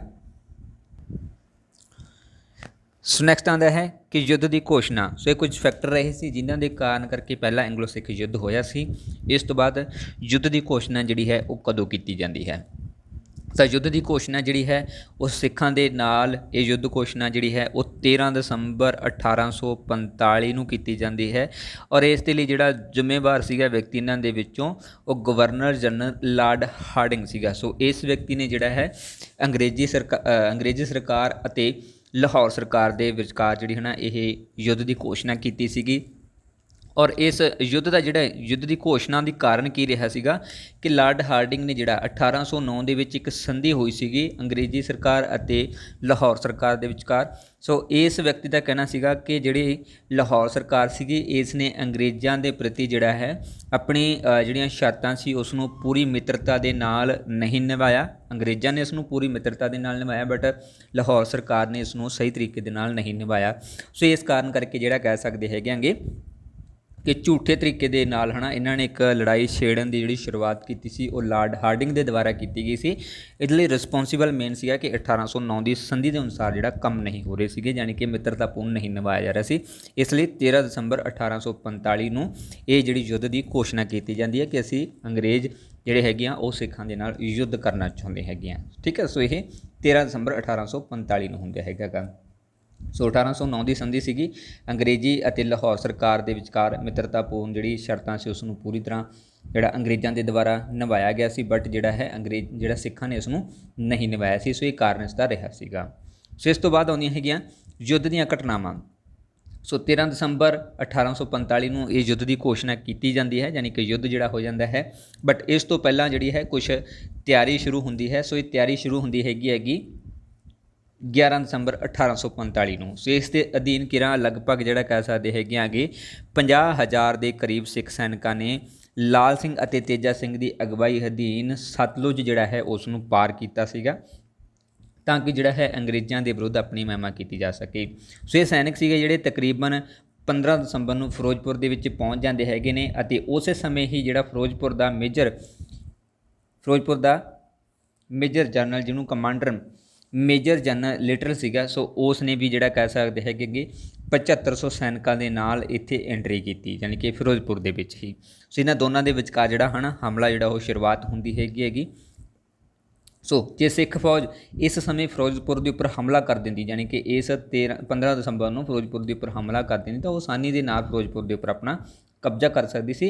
ਇਸ ਤੋਂ ਇਲਾਵਾ ਜਿਹੜਾ ਕਹਿ ਸਕਦੇ ਹੈਗੇ ਬਹੁਤ ਸਾਰਾ ਗੋਲਾ ਬਰੂਦ, ਬਹੁਤ ਸਾਰੇ ਜਿਹੜੇ ਹਥਿਆਰ ਸੀਗੇ ਉਹ ਵੀ ਸਿੱਖਾਂ ਦੇ ਹੱਥ ਲੱਗ ਜਾਣੇ ਸੀ, ਬਟ ਲਾਲ ਸਿੰਘ ਜਿਹੜਾ ਸੀਗਾ ਉਹ ਇਸ ਖੇਤਰ ਨੂੰ ਜਿੱਤਣਾ ਹੀ ਨਹੀਂ ਚਾਹੁੰਦਾ ਸੀ, ਕਿਉਂਕਿ ਉਹ ਤਾਂ ਪਹਿਲਾਂ ਤੋਂ ਹੀ ਅੰਗਰੇਜ਼ਾਂ ਦੇ ਨਾਲ ਮਿਲਿਆ ਹੋਇਆ ਸੀ, ਜਿਹਦੇ ਕਾਰਨ ਕਰਕੇ ਫਿਰੋਜ਼ਪੁਰ ਦੇ ਉੱਪਰ ਕਬਜ਼ਾ ਨਹੀਂ ਹੁੰਦਾ, ਸਗੋਂ ਉਸ ਨੂੰ ਅੱਗੇ ਵਧਾਇਆ ਜਾਂਦਾ ਹੈ। ਠੀਕ ਹੈ, ਸੋ ਦਾ ਕਾਰਨ ਇਹ ਸੀਗਾ ਕਿ ਲਾਲ ਸਿੰਘ ਜਿਹੜੇ ਨੇ ਉਹ ਅੰਗਰੇਜ਼ਾਂ ਦੇ ਨਾਲ ਮਿਲਿਆ ਹੋਣ ਕਾਰਨ ਕਰਕੇ ਇਹ ਲੜਾਈ ਨਹੀਂ ਹੁੰਦੀ। ਤਾਂ ਫਿਰ ਇਸ ਤੋਂ ਬਾਅਦ ਸ਼ੁਰੂਆਤ ਹੁੰਦੀ ਹੈ ਪਹਿਲੀ ਲੜਾਈ ਤੋਂ, ਜਿਹੜੀ ਕਿ ਮੁਦਕੀ ਦੀ ਲੜਾਈ ਸੀਗੀ, ਜੋ ਕਿ ਪਹਿਲੇ ਐਂਗਲੋ ਸਿੱਖ ਯੁੱਧ ਦੀ ਪਹਿਲੀ ਲੜਾਈ ਕਹਾਉਂਦੀ ਹੈਗੀ। ਸੋ ਇਸ ਲੜਾਈ ਦੀ ਸ਼ੁਰੂਆਤ ਹੁੰਦੀ ਹੈ 18 ਦਸੰਬਰ 1845 ਨੂੰ, ਔਰ ਮੁਦਕੀ ਵਿਖੇ ਇਹ ਲੜਾਈ ਜਿਹੜੀ ਹੁੰਦੀ ਹੈਗੀ। ਸੋ ਇਹ ਸਭ ਤੋਂ ਮਹੱਤਵਪੂਰਨ ਜੋ ਕਿ ਪਹਿਲੀ ਲੜਾਈ ਸੀਗੀ ਉਸ ਦੇ ਦੌਰਾਨ ਹੋਈ ਹੈ, ਔਰ ਇਸ ਲੜਾਈ ਦੇ ਵਿੱਚ ਜਿਹੜੇ ਸਿੱਖ ਸੈਨਿਕ ਸੀ ਉਹਨਾਂ ਦੀ ਗਿਣਤੀ ਸੀਗੀ ਜਿਹੜੀ ਉਹ ਤਕਰੀਬਨ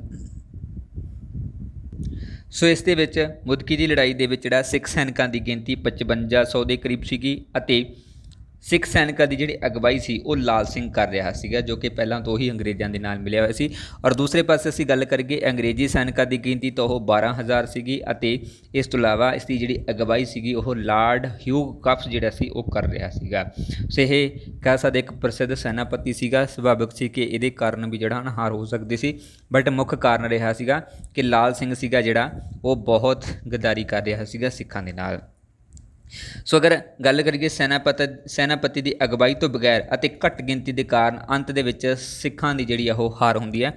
ਹਾਲਾਂਕਿ ਜਿਹੜੇ ਸਿੱਖ ਸੀ ਉਹ ਬੜੀ ਬਹਾਦਰੀ ਦੇ ਨਾਲ ਲੜਦੇ ਹੈਗੇ ਨੇ ਇਸ ਲੜਾਈ ਦੇ ਵਿੱਚ ਔਰ ਜਿੱਤਣ ਵਾਲੇ ਹੀ ਹੁੰਦੇ ਨੇ ਔਰ ਆਖਿਰ ਦੇ ਵਿੱਚ ਜਿਹੜਾ ਕਹਿ ਸਕਦੇ ਹੈਗੇ ਕਿ ਲਾਲ ਸਿੰਘ ਜਿਹੜਾ ਹੈ ਉਹ ਆਪਣੇ ਸੈਨਿਕਾਂ ਦੇ ਨਾਲੋਂ ਵੱਖ ਹੋ ਕੇ ਮੈਦਾਨ ਦੇ ਵਿੱਚੋਂ ਦੌੜ ਜਾਂਦਾ ਹੈ, ਕਿਉਂਕਿ ਉਹਦਾ ਪਹਿਲਾਂ ਹੀ ਇਹ ਕਾਰਨ ਸੀਗਾ ਕਿ ਉਹ ਅੰਗਰੇਜ਼ਾਂ ਦੇ ਨਾਲ ਮਿਲਿਆ ਹੋਇਆ ਸੀ ਅਤੇ ਸਿੱਖਾਂ ਨੂੰ ਜਿਤਾਉਣਾ ਹੀ ਨਹੀਂ ਚਾਹੁੰਦਾ ਸੀਗਾ।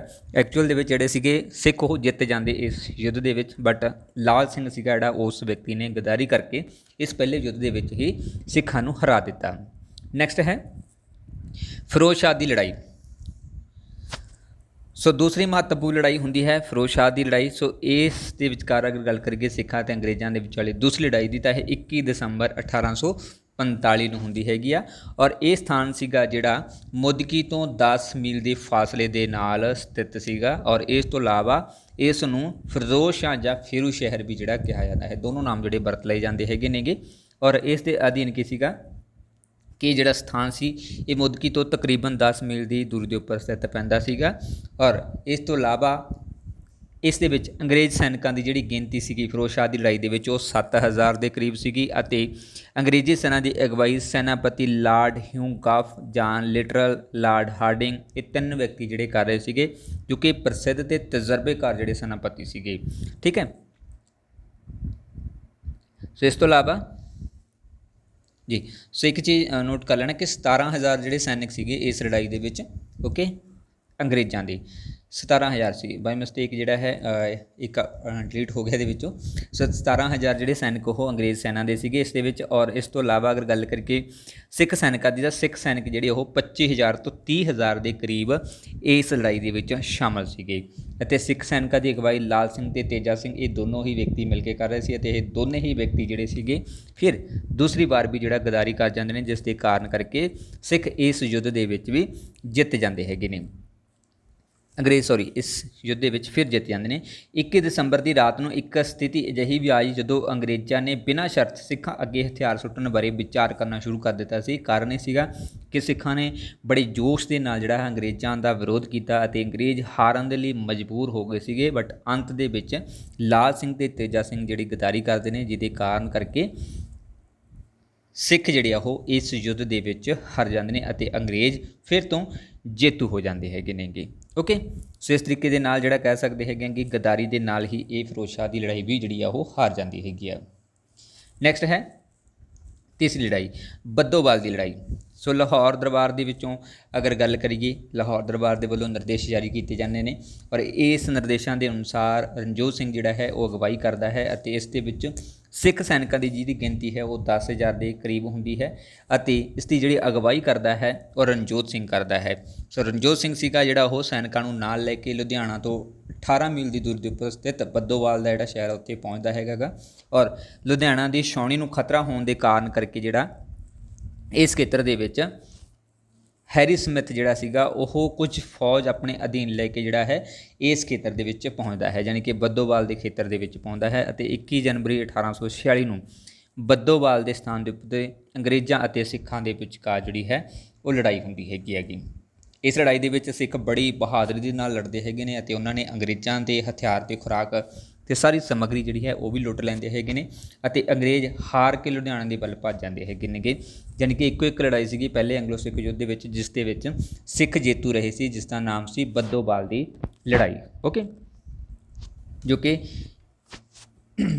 21 ਜਨਵਰੀ 1846 ਨੂੰ ਹੋਈ ਸੀਗੀ। ਸੋ ਠੀਕ ਹੈ, ਯਾਦ ਰੱਖਣਾ ਬਹੁਤ ਵਾਰ ਕੁਐਸਚਨ ਹੁੰਦਾ ਹੁੰਦਾ ਕਿ ਪਹਿਲੇ ਐਂਗਲੋ ਸਿੱਖ ਯੁੱਧ ਦੇ ਵਿੱਚ ਸਿੱਖ ਕਿਹੜੀ ਲੜਾਈ ਦੇ ਵਿੱਚ ਜਿੱਤੇ ਸੀ, ਤਾਂ ਬੱਦੋਵਾਲ ਦੀ ਲੜਾਈ ਸੀਗੀ ਜਿਹੜੀ 21 ਜਨਵਰੀ 1846 ਨੂੰ ਹੋਈ ਸੀਗੀ।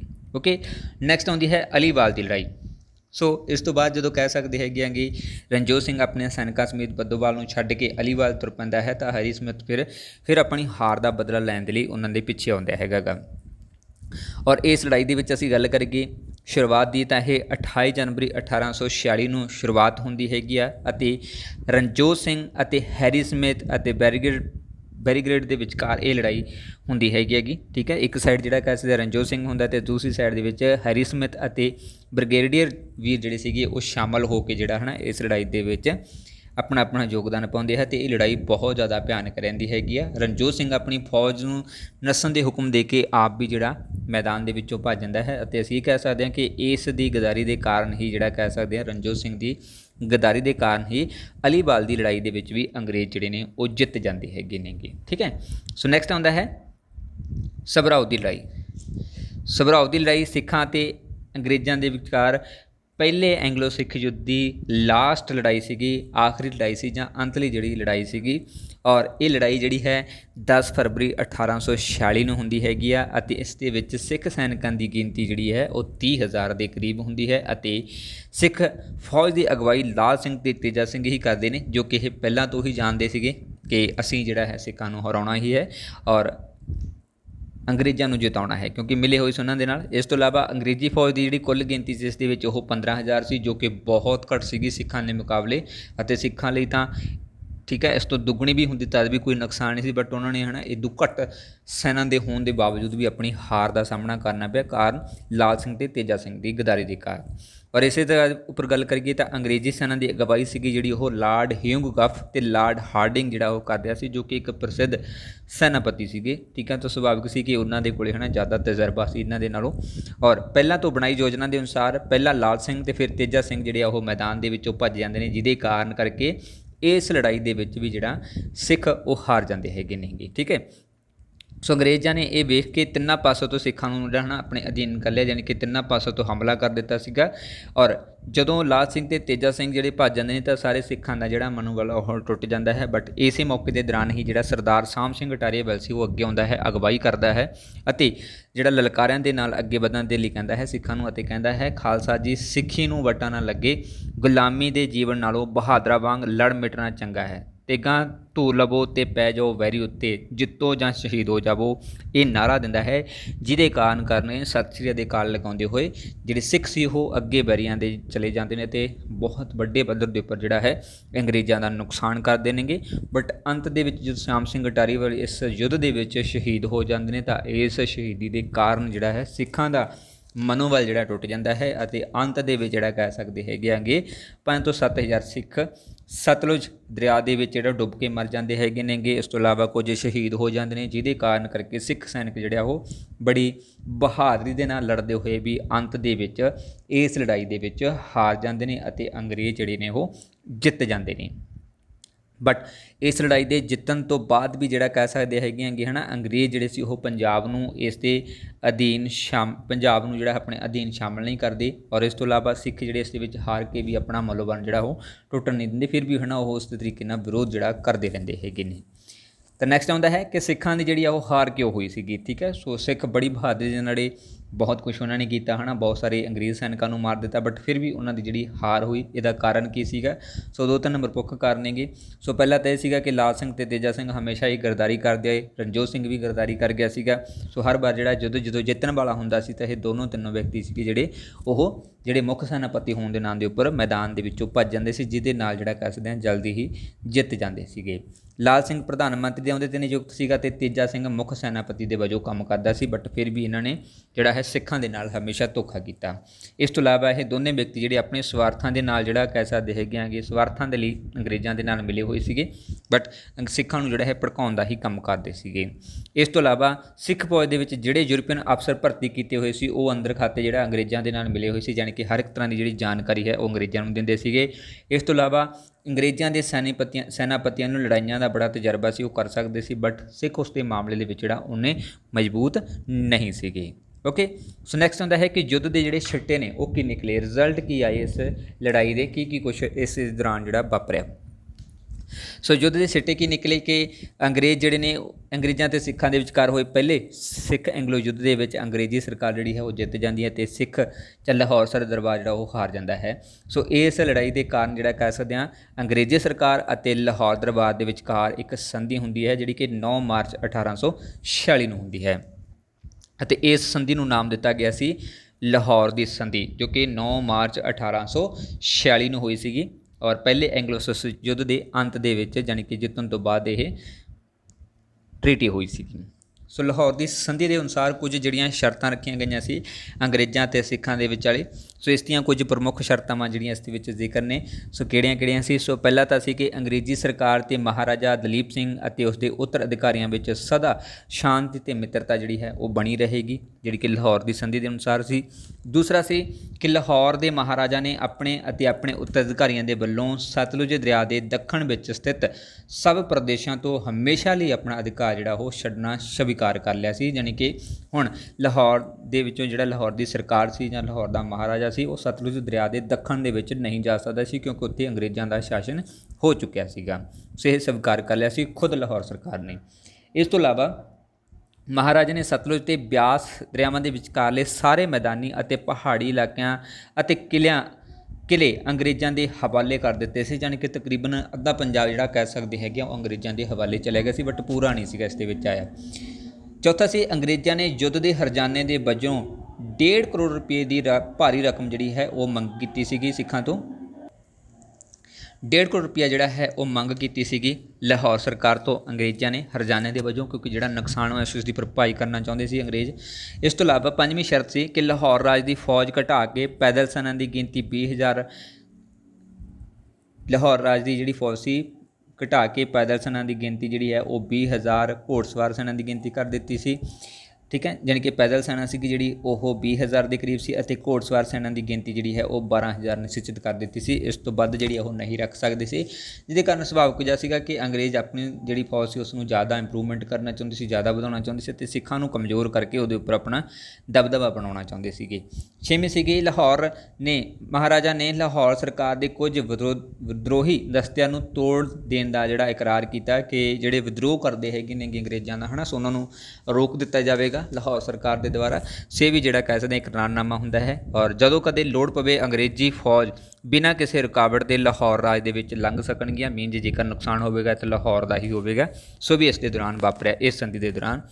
ਅੱਠਵੀਂ ਸ਼ਰਤ ਸੀਗੀ ਕਿ ਮਹਾਰਾਜਾ ਨੇ ਇਕਰਾਰ ਕੀਤਾ ਕਿ ਉਹ ਅੰਗਰੇਜ਼ਾਂ ਦੀ ਮਨਜ਼ੂਰੀ ਤੋਂ ਬਿਨਾਂ ਕਿਸੇ ਅੰਗਰੇਜ਼ ਜਾਂ ਯੂਰਪੀਅਨ ਜਾਂ ਅਮਰੀਕਨ ਨੂੰ ਆਪਣੀ ਨੌਕਰੀ ਦੇ ਵਿੱਚ ਨਹੀਂ ਰੱਖੇਗਾ, ਯਾਨੀ ਕਿ ਆਪਣੀ ਫੌਜ ਦੇ ਵਿੱਚ ਜਾਂ ਪ੍ਰਬੰਧ ਦੇ ਵਿੱਚ ਸ਼ਾਮਲ ਨਹੀਂ ਕਰੇਗਾ ਕਿਸੇ ਵੀ ਅੰਗਰੇਜ਼, ਯੂਰਪੀਅਨ ਜਾਂ ਅਮਰੀਕਨ ਨੂੰ। ਨੌਵੀਂ ਸ਼ਰਤ ਰਹੀ ਸੀਗੀ ਕਿ ਅੰਗਰੇਜ਼ਾਂ ਨੇ ਦਲੀਪ ਸਿੰਘ ਨੂੰ ਲਾਹੌਰ ਦਾ ਮਹਾਰਾਜਾ, ਰਾਣੀ ਜਿੰਦਾ ਨੂੰ ਮਹਾਰਾਜਾ ਦੀ ਸਰਪ੍ਰਸਤ ਅਤੇ ਲਾਲ ਸਿੰਘ ਨੂੰ ਪ੍ਰਧਾਨ ਮੰਤਰੀ ਜਿਹੜਾ ਹੈ ਉਹ ਸਵੀਕਾਰ ਕਰ ਲਿਆ ਸੀ ਅੰਗਰੇਜ਼ਾਂ ਨੇ। 10ਵੀਂ ਸ਼ਰਤ ਦੇ ਅਨੁਸਾਰ ਸੀ ਕਿ ਅੰਗਰੇਜ਼ ਸਰਕਾਰ ਲਾਹੌਰ ਰਾਜ ਦੇ ਅੰਦਰੂਨੀ ਮਾਮਲਿਆਂ ਦੇ ਵਿੱਚ ਦਖਲ ਨਹੀਂ ਦੇਵੇਗੀ, ਪਰ ਜਿੱਥੇ ਕਿਤੇ ਜ਼ਰੂਰੀ ਹੋਇਆ ਲੋੜ ਦੀ ਸਲਾਹ ਜਿਹੜੀ ਉਹ ਦੇਵੇਗੀ ਅੰਗਰੇਜ਼ੀ ਸਰਕਾਰ। 11ਵੀਂ ਸ਼ਰਤ ਦੇ ਅਨੁਸਾਰ ਸੀ ਕਿ ਜੇ ਅੰਗਰੇਜ਼ ਸਰਕਾਰ ਗੁਲਾਬ ਸਿੰਘ ਦੀਆਂ ਪੁਰਾਣੀਆਂ ਸੇਵਾਵਾਂ ਦੇ ਬਦਲੇ ਉਸ ਨੂੰ ਕੋਈ ਪਹਾੜੀ ਇਲਾਕਾ ਦੇਵੇਗੀ ਤਾਂ ਲਾਹੌਰ ਸਰਕਾਰ ਉਸ ਇਲਾਕੇ ਉੱਤੇ ਗੁਲਾਬ ਸਿੰਘ ਦੇ ਸ਼ਾਸਨ ਅਤੇ ਕਬਜ਼ੇ ਨੂੰ ਪ੍ਰਵਾਨ ਕਰੇਗੀ। ਯਾਨੀ ਕਿ ਕੀ ਕਹਿ ਸਕਦੇ ਹੈਗੇ ਕਿ ਗੁਲਾਬ ਸਿੰਘ ਨੂੰ ਕਾਫੀ ਸਾਰੀਆਂ ਸ਼ਕਤੀਆਂ ਦੇ ਦਿੱਤੀਆਂ ਸੀਗੀਆਂ। ਠੀਕ ਹੈ। 12ਵੀਂ ਸ਼ਰਤ ਸੀ ਜੇ ਗੁਲਾਬ ਸਿੰਘ ਅਤੇ ਲਾਹੌਰ ਦੇ ਮਹਾਰਾਜਾ ਵਿਚਕਾਰ ਝਗੜਾ ਹੋ ਜਾਵੇਗਾ ਤਾਂ ਅੰਗਰੇਜ਼ ਜੋ ਵੀ ਫੈਸਲਾ ਕਰਨਗੇ ਉਸ ਨੂੰ ਮੰਨਣਾ ਪਊਗਾ ਮਹਾਰਾਜੇ ਨੂੰ, ਯਾਨੀ ਕਿ ਲਾਹੌਰ ਸਰਕਾਰ ਨੂੰ। 13ਵੀਂ ਸ਼ਰਤ ਰਹੀ ਸੀ ਅੰਗਰੇਜ਼ ਸਰਕਾਰ ਦੀ ਆਗਿਆ ਤੋਂ ਬਿਨਾਂ ਲਾਹੌਰ ਸਰਕਾਰ ਆਪਣੀਆਂ ਹੱਦਾਂ ਦੇ ਵਿੱਚ ਅਦਲਾ ਬਦਲੀ ਵੀ ਜਿਹੜੀ ਆ ਉਹ ਨਹੀਂ ਕਰੇਗੀ, ਯਾਨੀ ਕਿ ਕੋਈ ਚੇਂਜਸ ਜਿਹੜੀ ਆ ਉਹ ਨਹੀਂ ਕਰ ਪਾਵੇਗੀ। ਯਾਨੀ ਕਿ ਕਹਿ ਸਕਦੇ ਹਾਂ ਅੰਗਰੇਜ਼ ਇੱਥੇ ਪਾਵਰਫੁੱਲ ਹੋ ਗਏ ਸੀਗੇ ਮਹਾਰਾਜੇ ਦੇ ਨਾਲੋਂ ਵੀ। ਓਕੇ, ਸੋ ਇਸ ਤੋਂ ਬਾਅਦ ਹੈ ਸਹਾਇਕ ਸੰਧੀ ਜਾਂ ਲਾਹੌਰ ਦੀ ਦੂਜੀ ਸੰਧੀ। ਸੋ 9 ਮਾਰਚ 1846 ਨੂੰ ਪਹਿਲੀ ਸੰਧੀ ਹੁੰਦੀ ਹੈ ਯੁੱਧ ਤੋਂ ਬਾਅਦ। ਇਸ ਤੋਂ ਬਾਅਦ 2 ਦਿਨਾਂ ਬਾਅਦ ਹੀ ਦੂਸਰੀ ਸੰਧੀ ਹੁੰਦੀ ਹੈ ਜਿਹੜੀ ਕਿ 11 ਮਾਰਚ 1846 ਨੂੰ ਹੁੰਦੀ ਹੈ। 2 ਦਿਨਾਂ ਦੇ ਬਾਅਦ ਇਹ ਹੁੰਦੀ ਹੈ ਔਰ ਇਸ ਨੂੰ ਸਹਾਇਕ ਸੰਧੀ ਕਿਹਾ ਜਾਂਦਾ ਹੈ ਜਾਂ ਕਹਿ ਸਕਦੇ ਹਾਂ ਲਾਹੌਰ ਦੀ ਦੂਜੀ ਸੰਧੀ। ਠੀਕ ਹੈ, 2 ਨਾਮ ਇਸ ਦੇ ਹੈਗੇ ਨੇ।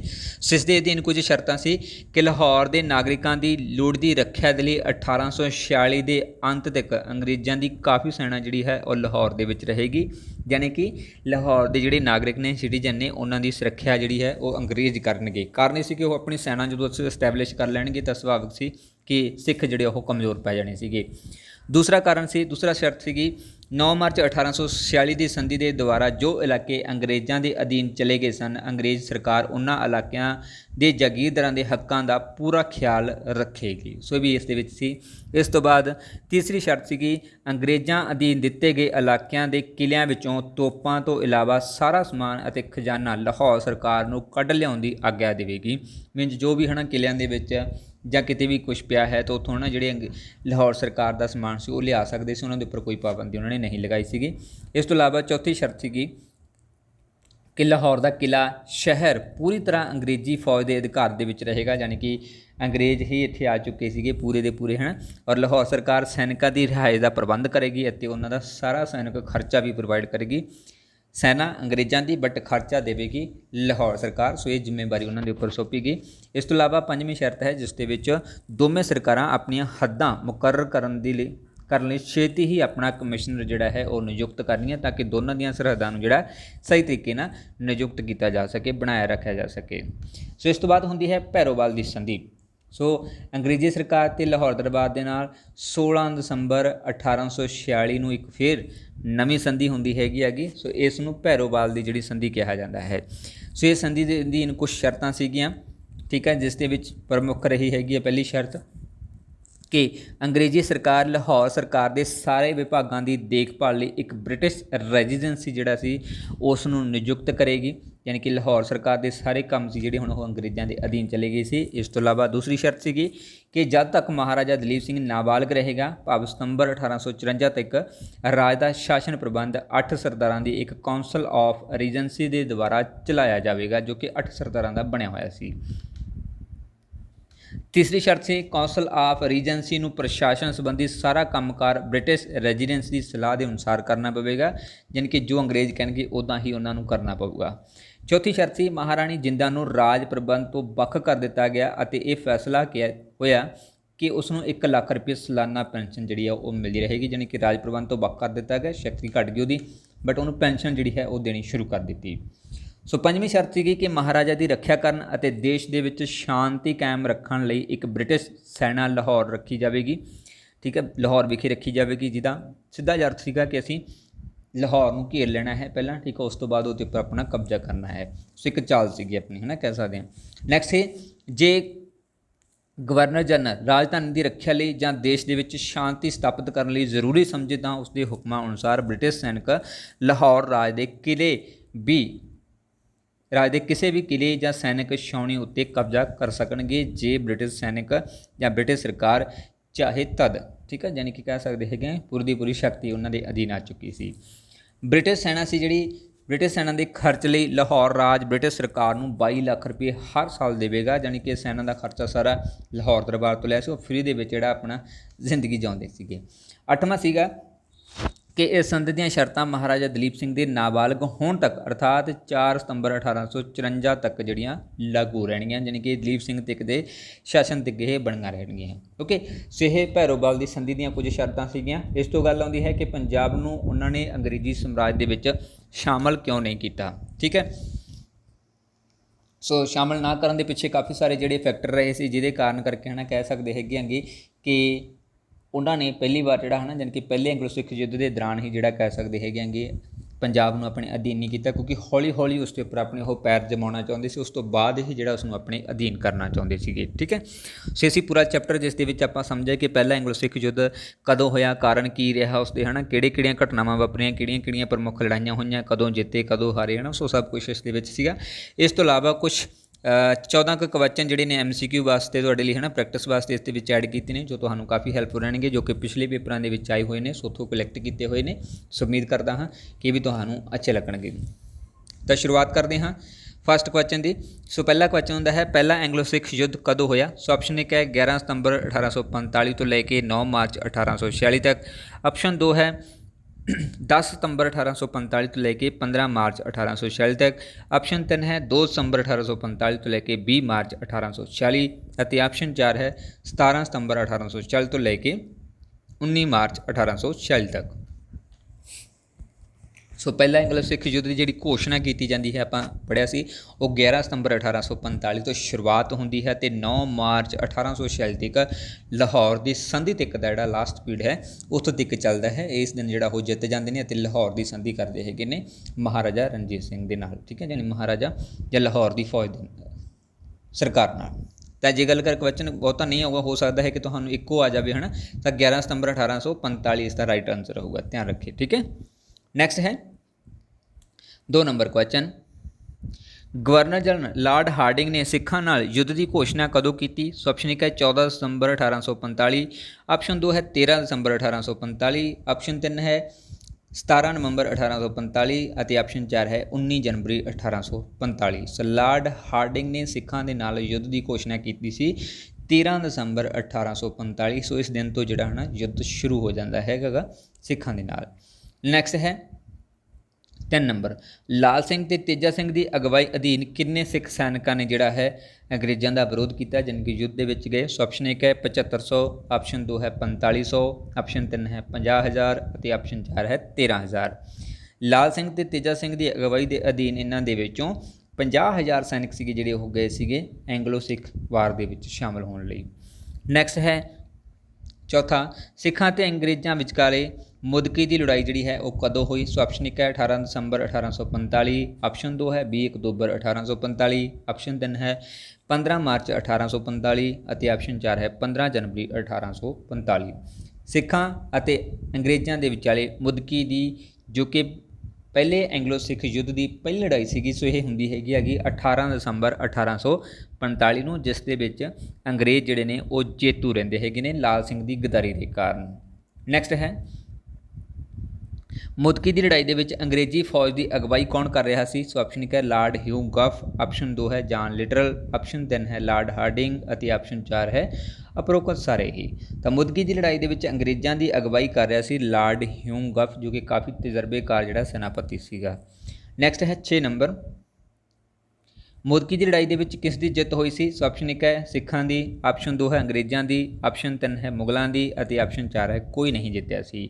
ਤਾਂ ਮੁਦਕੀ ਦੀ ਲੜਾਈ ਦੇ ਵਿੱਚ ਲਾਲ ਸਿੰਘ ਦੀ ਗੱਦਾਰੀ ਦੇ ਕਾਰਨ ਅੰਗਰੇਜ਼ ਜਿਹੜੇ ਸੀ ਉਹ ਜਿੱਤ ਗਏ ਸੀਗੇ। ਠੀਕ ਹੈ। ਨੈਕਸਟ ਹੈ 7 ਨੰਬਰ, ਅੰਗਰੇਜ਼ਾਂ ਅਤੇ ਸਿੱਖਾਂ ਵਿਚਾਲੇ ਫਿਰੋਜ਼ ਸ਼ਾਹ ਦੀ ਲੜਾਈ ਕਦੋਂ ਹੋਈ।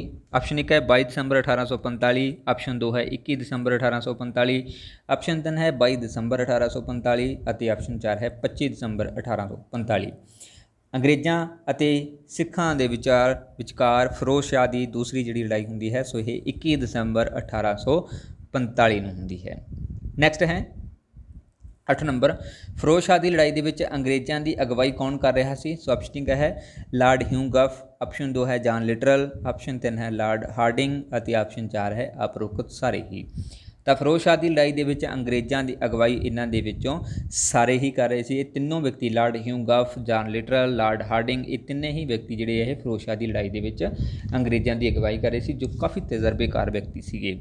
ਨੈਕਸਟ ਹੈ 9 ਨੰਬਰ, ਬੱਦੋਵਾਲ ਦੀ ਲੜਾਈ ਕਦੋਂ ਹੋਈ। ਸੋ ਆਪਸ਼ਨ 1 ਹੈ 22 ਜਨਵਰੀ 1845, ਆਪਸ਼ਨ 2 ਹੈ 21 ਜਨਵਰੀ 1845 46, ਆਪਸ਼ਨ 3 ਹੈ 21 ਜਨਵਰੀ 1848 47 ਅਤੇ ਆਪਸ਼ਨ 4 ਹੈ 21 ਜਨਵਰੀ 1848। ਤਾਂ ਬੱਦੋਵਾਲ ਦੀ ਜਿਹੜੀ ਲੜਾਈ ਹੁੰਦੀ ਹੈ 21 ਜਨਵਰੀ 1845 ਨੂੰ ਹੁੰਦੀ ਹੈ ਅਤੇ ਇਹੋ ਇੱਕੋ ਇੱਕ ਲੜਾਈ ਸੀਗੀ ਜਿਸ ਦੇ ਵਿੱਚ ਸਿੱਖ ਜਿਹੜੇ ਆ ਉਹ ਜੇਤੂ ਰਹੇ ਸੀ ਪਹਿਲੇ ਐਂਗਲੋ ਸਿੱਖ ਯੁੱਧ ਦੇ ਵਿੱਚ। ਨੈਕਸਟ ਹੈ ਕਿਸ ਲੜਾਈ ਦੇ ਵਿੱਚ ਸਿੱਖ ਜੇਤੂ ਰਹੇ ਸਨ। ਸੋ ਆਪਸ਼ਨ 1 ਹੈ ਸਭਰਾਓ ਦੀ ਲੜਾਈ ਦੇ ਵਿੱਚ, ਆਪਸ਼ਨ 2 ਹੈ ਅਲੀਵਾਲ ਦੀ ਲੜਾਈ ਦੇ ਵਿੱਚ, ਆਪਸ਼ਨ 3 ਹੈ ਬੱਦੋਵਾਲ ਦੀ ਲੜਾਈ ਦੇ ਵਿੱਚ ਅਤੇ ਆਪਸ਼ਨ 4 ਹੈ ਫਿਰੋਜ਼ ਸ਼ਾਹ ਦੀ ਲੜਾਈ ਦੇ ਵਿੱਚ। ਸੋ ਰਾਈਟ ਐਸ ਦਾ ਆਨਸਰ ਸੀ ਆਪਸ਼ਨ ਬੱਦੋਵਾਲ ਦੀ ਲੜਾਈ ਸੀ, ਜਿਸ ਦੇ ਵਿੱਚ ਸਿੱਖ ਜਿਹੜੇ ਆ ਉਹ ਜੇਤੂ ਰਹੇ ਸੀ ਅਤੇ ਰਣਜੋਤ ਸਿੰਘ ਜਿਹੜਾ ਸੀ ਉਹ ਇਹਨਾਂ ਦੀ ਅਗਵਾਈ ਕਰ ਰਿਹਾ ਸੀ। ਨੈਕਸਟ ਹੈ ਬੱਦੋਵਾਲ ਦੀ ਲੜਾਈ ਦੇ ਵਿੱਚ ਸਿੱਖਾਂ ਦੀ ਅਗਵਾਈ ਕਿਸ ਨੇ ਕੀਤੀ। ਆਪਸ਼ਨ 1 ਹੈ ਰਣਜੋਤ ਸਿੰਘ, ਆਪਸ਼ਨ 2 ਹੈ ਲਾਲ ਸਿੰਘ, ਆਪਸ਼ਨ 3 ਹੈ ਹੈਰੀ ਸਮਿਥ ਅਤੇ ਆਪਸ਼ਨ 4 ਹੈ ਤੇਜਾ ਸਿੰਘ। ਤਾਂ ਰਣਜੋਤ ਸਿੰਘ ਸੀਗਾ ਜਿਸ ਨੇ ਅਗਵਾਈ ਕੀਤੀ ਸੀ ਅਤੇ ਸਿੱਖ ਸੀਗੇ ਜਿਹੜੇ ਇਸ ਦੇ ਵਿੱਚ ਜੇਤੂ ਰਹੇ ਸੀ ਅਤੇ ਜਿਹੜੇ ਅੰਗਰੇਜ਼ ਸੀ ਉਹ ਲੁਧਿਆਣੇ ਦੇ ਵੱਲ ਨੱਸ ਗਏ ਸੀ, ਯਾਨੀ ਕਿ ਭੱਜ ਗਏ ਸੀ ਇਸ ਲੜਾਈ ਦੇ ਵਿੱਚ ਹਾਰ ਤੋਂ ਬਾਅਦ। ਨੈਕਸਟ ਹੈ ਅਲੀਵਾਲ ਦੀ ਲੜਾਈ ਕਦੋਂ ਹੋਈ। ਸੋ ਆਪਸ਼ਨ 1 ਹੈ 29 ਜਨਵਰੀ 1846, ਆਪਸ਼ਨ 2 ਹੈ 23 ਜਨਵਰੀ 1846, ਆਪਸ਼ਨ 3 ਹੈ 24 ਜਨਵਰੀ 1846 ਅਤੇ ਆਪਸ਼ਨ 4 ਹੈ 28 ਜਨਵਰੀ 1846। ਤਾਂ ਅਲੀਵਾਲ ਦੀ ਲੜਾਈ ਜਿਹੜੀ ਹੈ ਇਹ ਕਦੋਂ ਹੋਈ। ਸੋ ਇਹ 28 ਜਨਵਰੀ 1846 ਨੂੰ ਹੋਈ, ਯਾਨੀ ਕਿ ਡੀ ਆਨਸਰ ਇਸ ਦਾ ਰਾਈਟ ਰਹੂਗਾ। ਨੈਕਸਟ ਹੈ 13 ਨੰਬਰ, ਸਭਰਾਓ ਦੀ ਲੜਾਈ ਕਦੋਂ ਹੋਈ। ਸੋ ਆਪਸ਼ਨ 1 ਹੈ 10 ਜਨਵਰੀ 1846, ਆਪਸ਼ਨ 2 ਹੈ 10 ਫਰਵਰੀ 1846, ਆਪਸ਼ਨ 3 ਹੈ 29 ਮਾਰਚ 1846 ਅਤੇ ਆਪਸ਼ਨ 4 ਹੈ 10 ਅਪ੍ਰੈਲ 1846। ਤਾਂ ਸਭਰਾਓ ਦੀ ਲੜਾਈ ਸੀ ਜਿਹੜੀ ਇਹਨਾਂ ਦੇ ਵਿੱਚੋਂ ਵਾਪਰੀ 10 ਫਰਵਰੀ 1846 ਨੂੰ। ਨੈਕਸਟ ਹੈ 14 ਨੰਬਰ, ਸਰਦਾਰ ਸ਼ਾਮ ਸਿੰਘ ਅਟਾਰੀ ਵਾਲੇ ਕਿਸ ਲੜਾਈ ਦੇ ਵਿੱਚ ਸ਼ਹੀਦ ਹੋਏ ਸੀ। ਆਪਸ਼ਨ 1 ਹੈ ਅਲੀਵਾਲ ਦੀ ਲੜਾਈ ਦੇ ਵਿੱਚ, ਆਪਸ਼ਨ 2 ਹੈ ਸਭਰਾਓ ਦੀ ਲੜਾਈ ਦੇ ਵਿੱਚ, ਆਪਸ਼ਨ 3 ਹੈ ਬੱਦੋਵਾਲ ਦੀ ਲੜਾਈ ਦੇ ਵਿੱਚ ਅਤੇ ਆਪਸ਼ਨ 4 ਹੈ ਫਿਰੋਜ਼ ਸ਼ਾਹ ਦੀ ਲੜਾਈ ਦੇ ਵਿੱਚ। ਤਾਂ ਸਰਦਾਰ ਸ਼ਾਮ ਸਿੰਘ ਅਟਾਰੀ ਵਾਲੇ ਆ ਜਿਨ੍ਹਾਂ ਨੇ ਸਿੱਖਾਂ ਨੂੰ ਅੰਤ ਦੀ ਜਿਹੜੀ ਲੜਾਈ ਹੋਈ ਸੀ ਉਸ ਲੜਾਈ ਦੇ ਵਿੱਚ ਜਿੱਤ ਦੇ ਕਾਫੀ ਕਰੀਬ ਲੈ ਗਏ ਸੀਗੇ, ਹਰਦੇ ਹੋਏ ਨੂੰ ਜਿਤਾਉਣ ਦੀ ਕੋਸ਼ਿਸ਼ ਕੀਤੀ ਸੀ, ਬਟ ਅੰਤ ਦੇ ਵਿੱਚ ਜਿਹੜਾ ਇਹ ਸ਼ਹੀਦ ਹੋ ਜਾਂਦੇ ਨੇ, ਜਿਸ ਦੇ ਕਾਰਨ ਸਿੱਖ ਜਿਹੜੇ ਆ ਉਹ ਹਾਰ ਜਾਂਦੇ ਹੈਗੇ ਨੇ। ਸਹਿ ਸਭਰਾਓ ਦੀ ਲੜਾਈ ਸੀਗੀ। ਇਸ ਲੜਾਈ ਦੇ ਵਿੱਚ ਲਾਲ ਸਿੰਘ ਅਤੇ ਤੇਜਾ ਸਿੰਘ ਸੀਗੇ ਜਿਹੜੇ ਉਹ ਗਦਾਰੀ ਕਰ ਜਾਂਦੇ ਨੇ ਔਰ ਸਿੱਖ ਜਿਹੜੇ ਨੇ ਹੈ ਨਾ ਆਪਣਾ ਹੌਸਲਾ ਸੁੱਟ ਦਿੰਦੇ ਨੇ। ਬਟ ਇਸ ਸਥਿਤੀ ਦੇ ਦੌਰਾਨ ਸਰਦਾਰ ਸ਼ਾਮ ਸਿੰਘ ਟਾਰੀ ਬਲਚੀਆ ਜਿਹੜਾ ਉਹ ਇਹਨਾਂ ਨੂੰ ਫਿਰ ਤੋਂ ਜਿਹੜਾ ਹੈ ਨਾ ਉਜਾਗਰ ਕਰਦਾ ਹੈ, ਫਿਰ ਤੋਂ ਜਿਹੜਾ ਹੈ ਨਾ ਸੋਨੇਹਾਲ ਜਿਹੜੇ ਕਹਿ ਸਕਦੇ ਹਨ ਨਾਰੇ ਲਗਾਉਣ ਦੀ ਕੋਸ਼ਿਸ਼ ਕਰਦਾ ਹੈ ਅਤੇ ਫਿਰ ਤੋਂ ਮਜ਼ਬੂਤ ਕਰਨ ਦੀ ਕੋਸ਼ਿਸ਼ ਕਰਦੇ ਆ। ਬਟ ਅੰਤ ਦੇ ਵਿੱਚ ਸਰਦਾਰ ਸ਼ਾਮ ਸਿੰਘ ਟਾਰੀਬਲ ਵੀ ਜਿਹੜੇ ਆ ਉਹ ਸ਼ਹੀਦ ਹੋ ਜਾਂਦੇ। ਠੀਕ ਹੈ, ਸੋ ਇਹ ਸੀ ਅੱਜ ਦਾ ਸਾਡਾ ਟੌਪਿਕ, ਜਿਸ ਦੇ ਵਿੱਚ ਪਹਿਲਾਂ ਐਂਗਲੋ ਸਿੱਖ ਯੁੱਧ ਦੇ ਜਿਹੜੇ ਆਪਾਂ ਫੈਕਟਰਾਂ ਦੀ ਗੱਲ ਕੀਤੀ, ਫਿਰ ਇਸ ਤੋਂ ਬਾਅਦ ਉਸ ਦੀਆਂ ਘਟਨਾਵਾਂ ਦੀ ਗੱਲ ਕੀਤੀ ਅਤੇ ਇਸ ਤੋਂ ਬਾਅਦ ਉਸ ਯੁੱਧ ਦੇ ਦੌਰਾਨ ਕਿਹੜੀਆਂ ਸੰਧੀਆਂ ਹੋਈਆਂ ਅਤੇ ਸ਼ਰਤਾਂ ਦੀ ਗੱਲ ਕੀਤੀ। ਇਸ ਤੋਂ ਇਲਾਵਾ ਕੁਛ ਜਿਹੜੇ MCQ ਸੀ ਇੰਪੋਰਟੈਂਟਸ ਉਹ ਵੀ ਡਿਸਕਸ ਕੀਤੇ। ਸੋ ਉਮੀਦ ਕਰਦਾ ਕਿ ਸੈਸ਼ਨ ਸਾਰਿਆਂ ਦੇ ਲਈ ਹੈਲਪਫੁਲ ਰਿਹਾ ਹੋਊਗਾ। ਸੋ WhatsApp ਗਰੁੱਪ ਜੁਆਇਨ ਕਰਨ ਦੇ ਲਈ ਤੁਸੀਂ ਇਸ ਨੰਬਰ ਦੇ ਉੱਪਰ ਕੰਟੈਕਟ ਕਰ ਸਕਦੇ ਹੋ। ਵੀਡੀਓ ਨੂੰ ਲਾਈਕ ਕਰਨਾ, ਸ਼ੇਅਰ ਕਰਨਾ ਅਤੇ ਕਮੈਂਟ ਬਾਕਸ ਦੇ ਵਿੱਚ ਆਪਣੇ ਸੁਝਾਅ ਦੇਣੇ ਤੁਸੀਂ ਨਾ ਭੁੱਲਿਆ ਕਰੋ ਅਤੇ ਜਿਹੜੇ ਵਿਦਿਆਰਥੀ ਨਵੇਂ ਆਉਂਦੇ ਹੁੰਦੇ ਨੇ ਉਹ ਪਲੀਜ਼ ਚੈਨਲ ਨੂੰ ਸਬਸਕ੍ਰਾਈਬ ਜ਼ਰੂਰ ਕਰ ਲਿਆ ਕਰੋ। Thank you so much.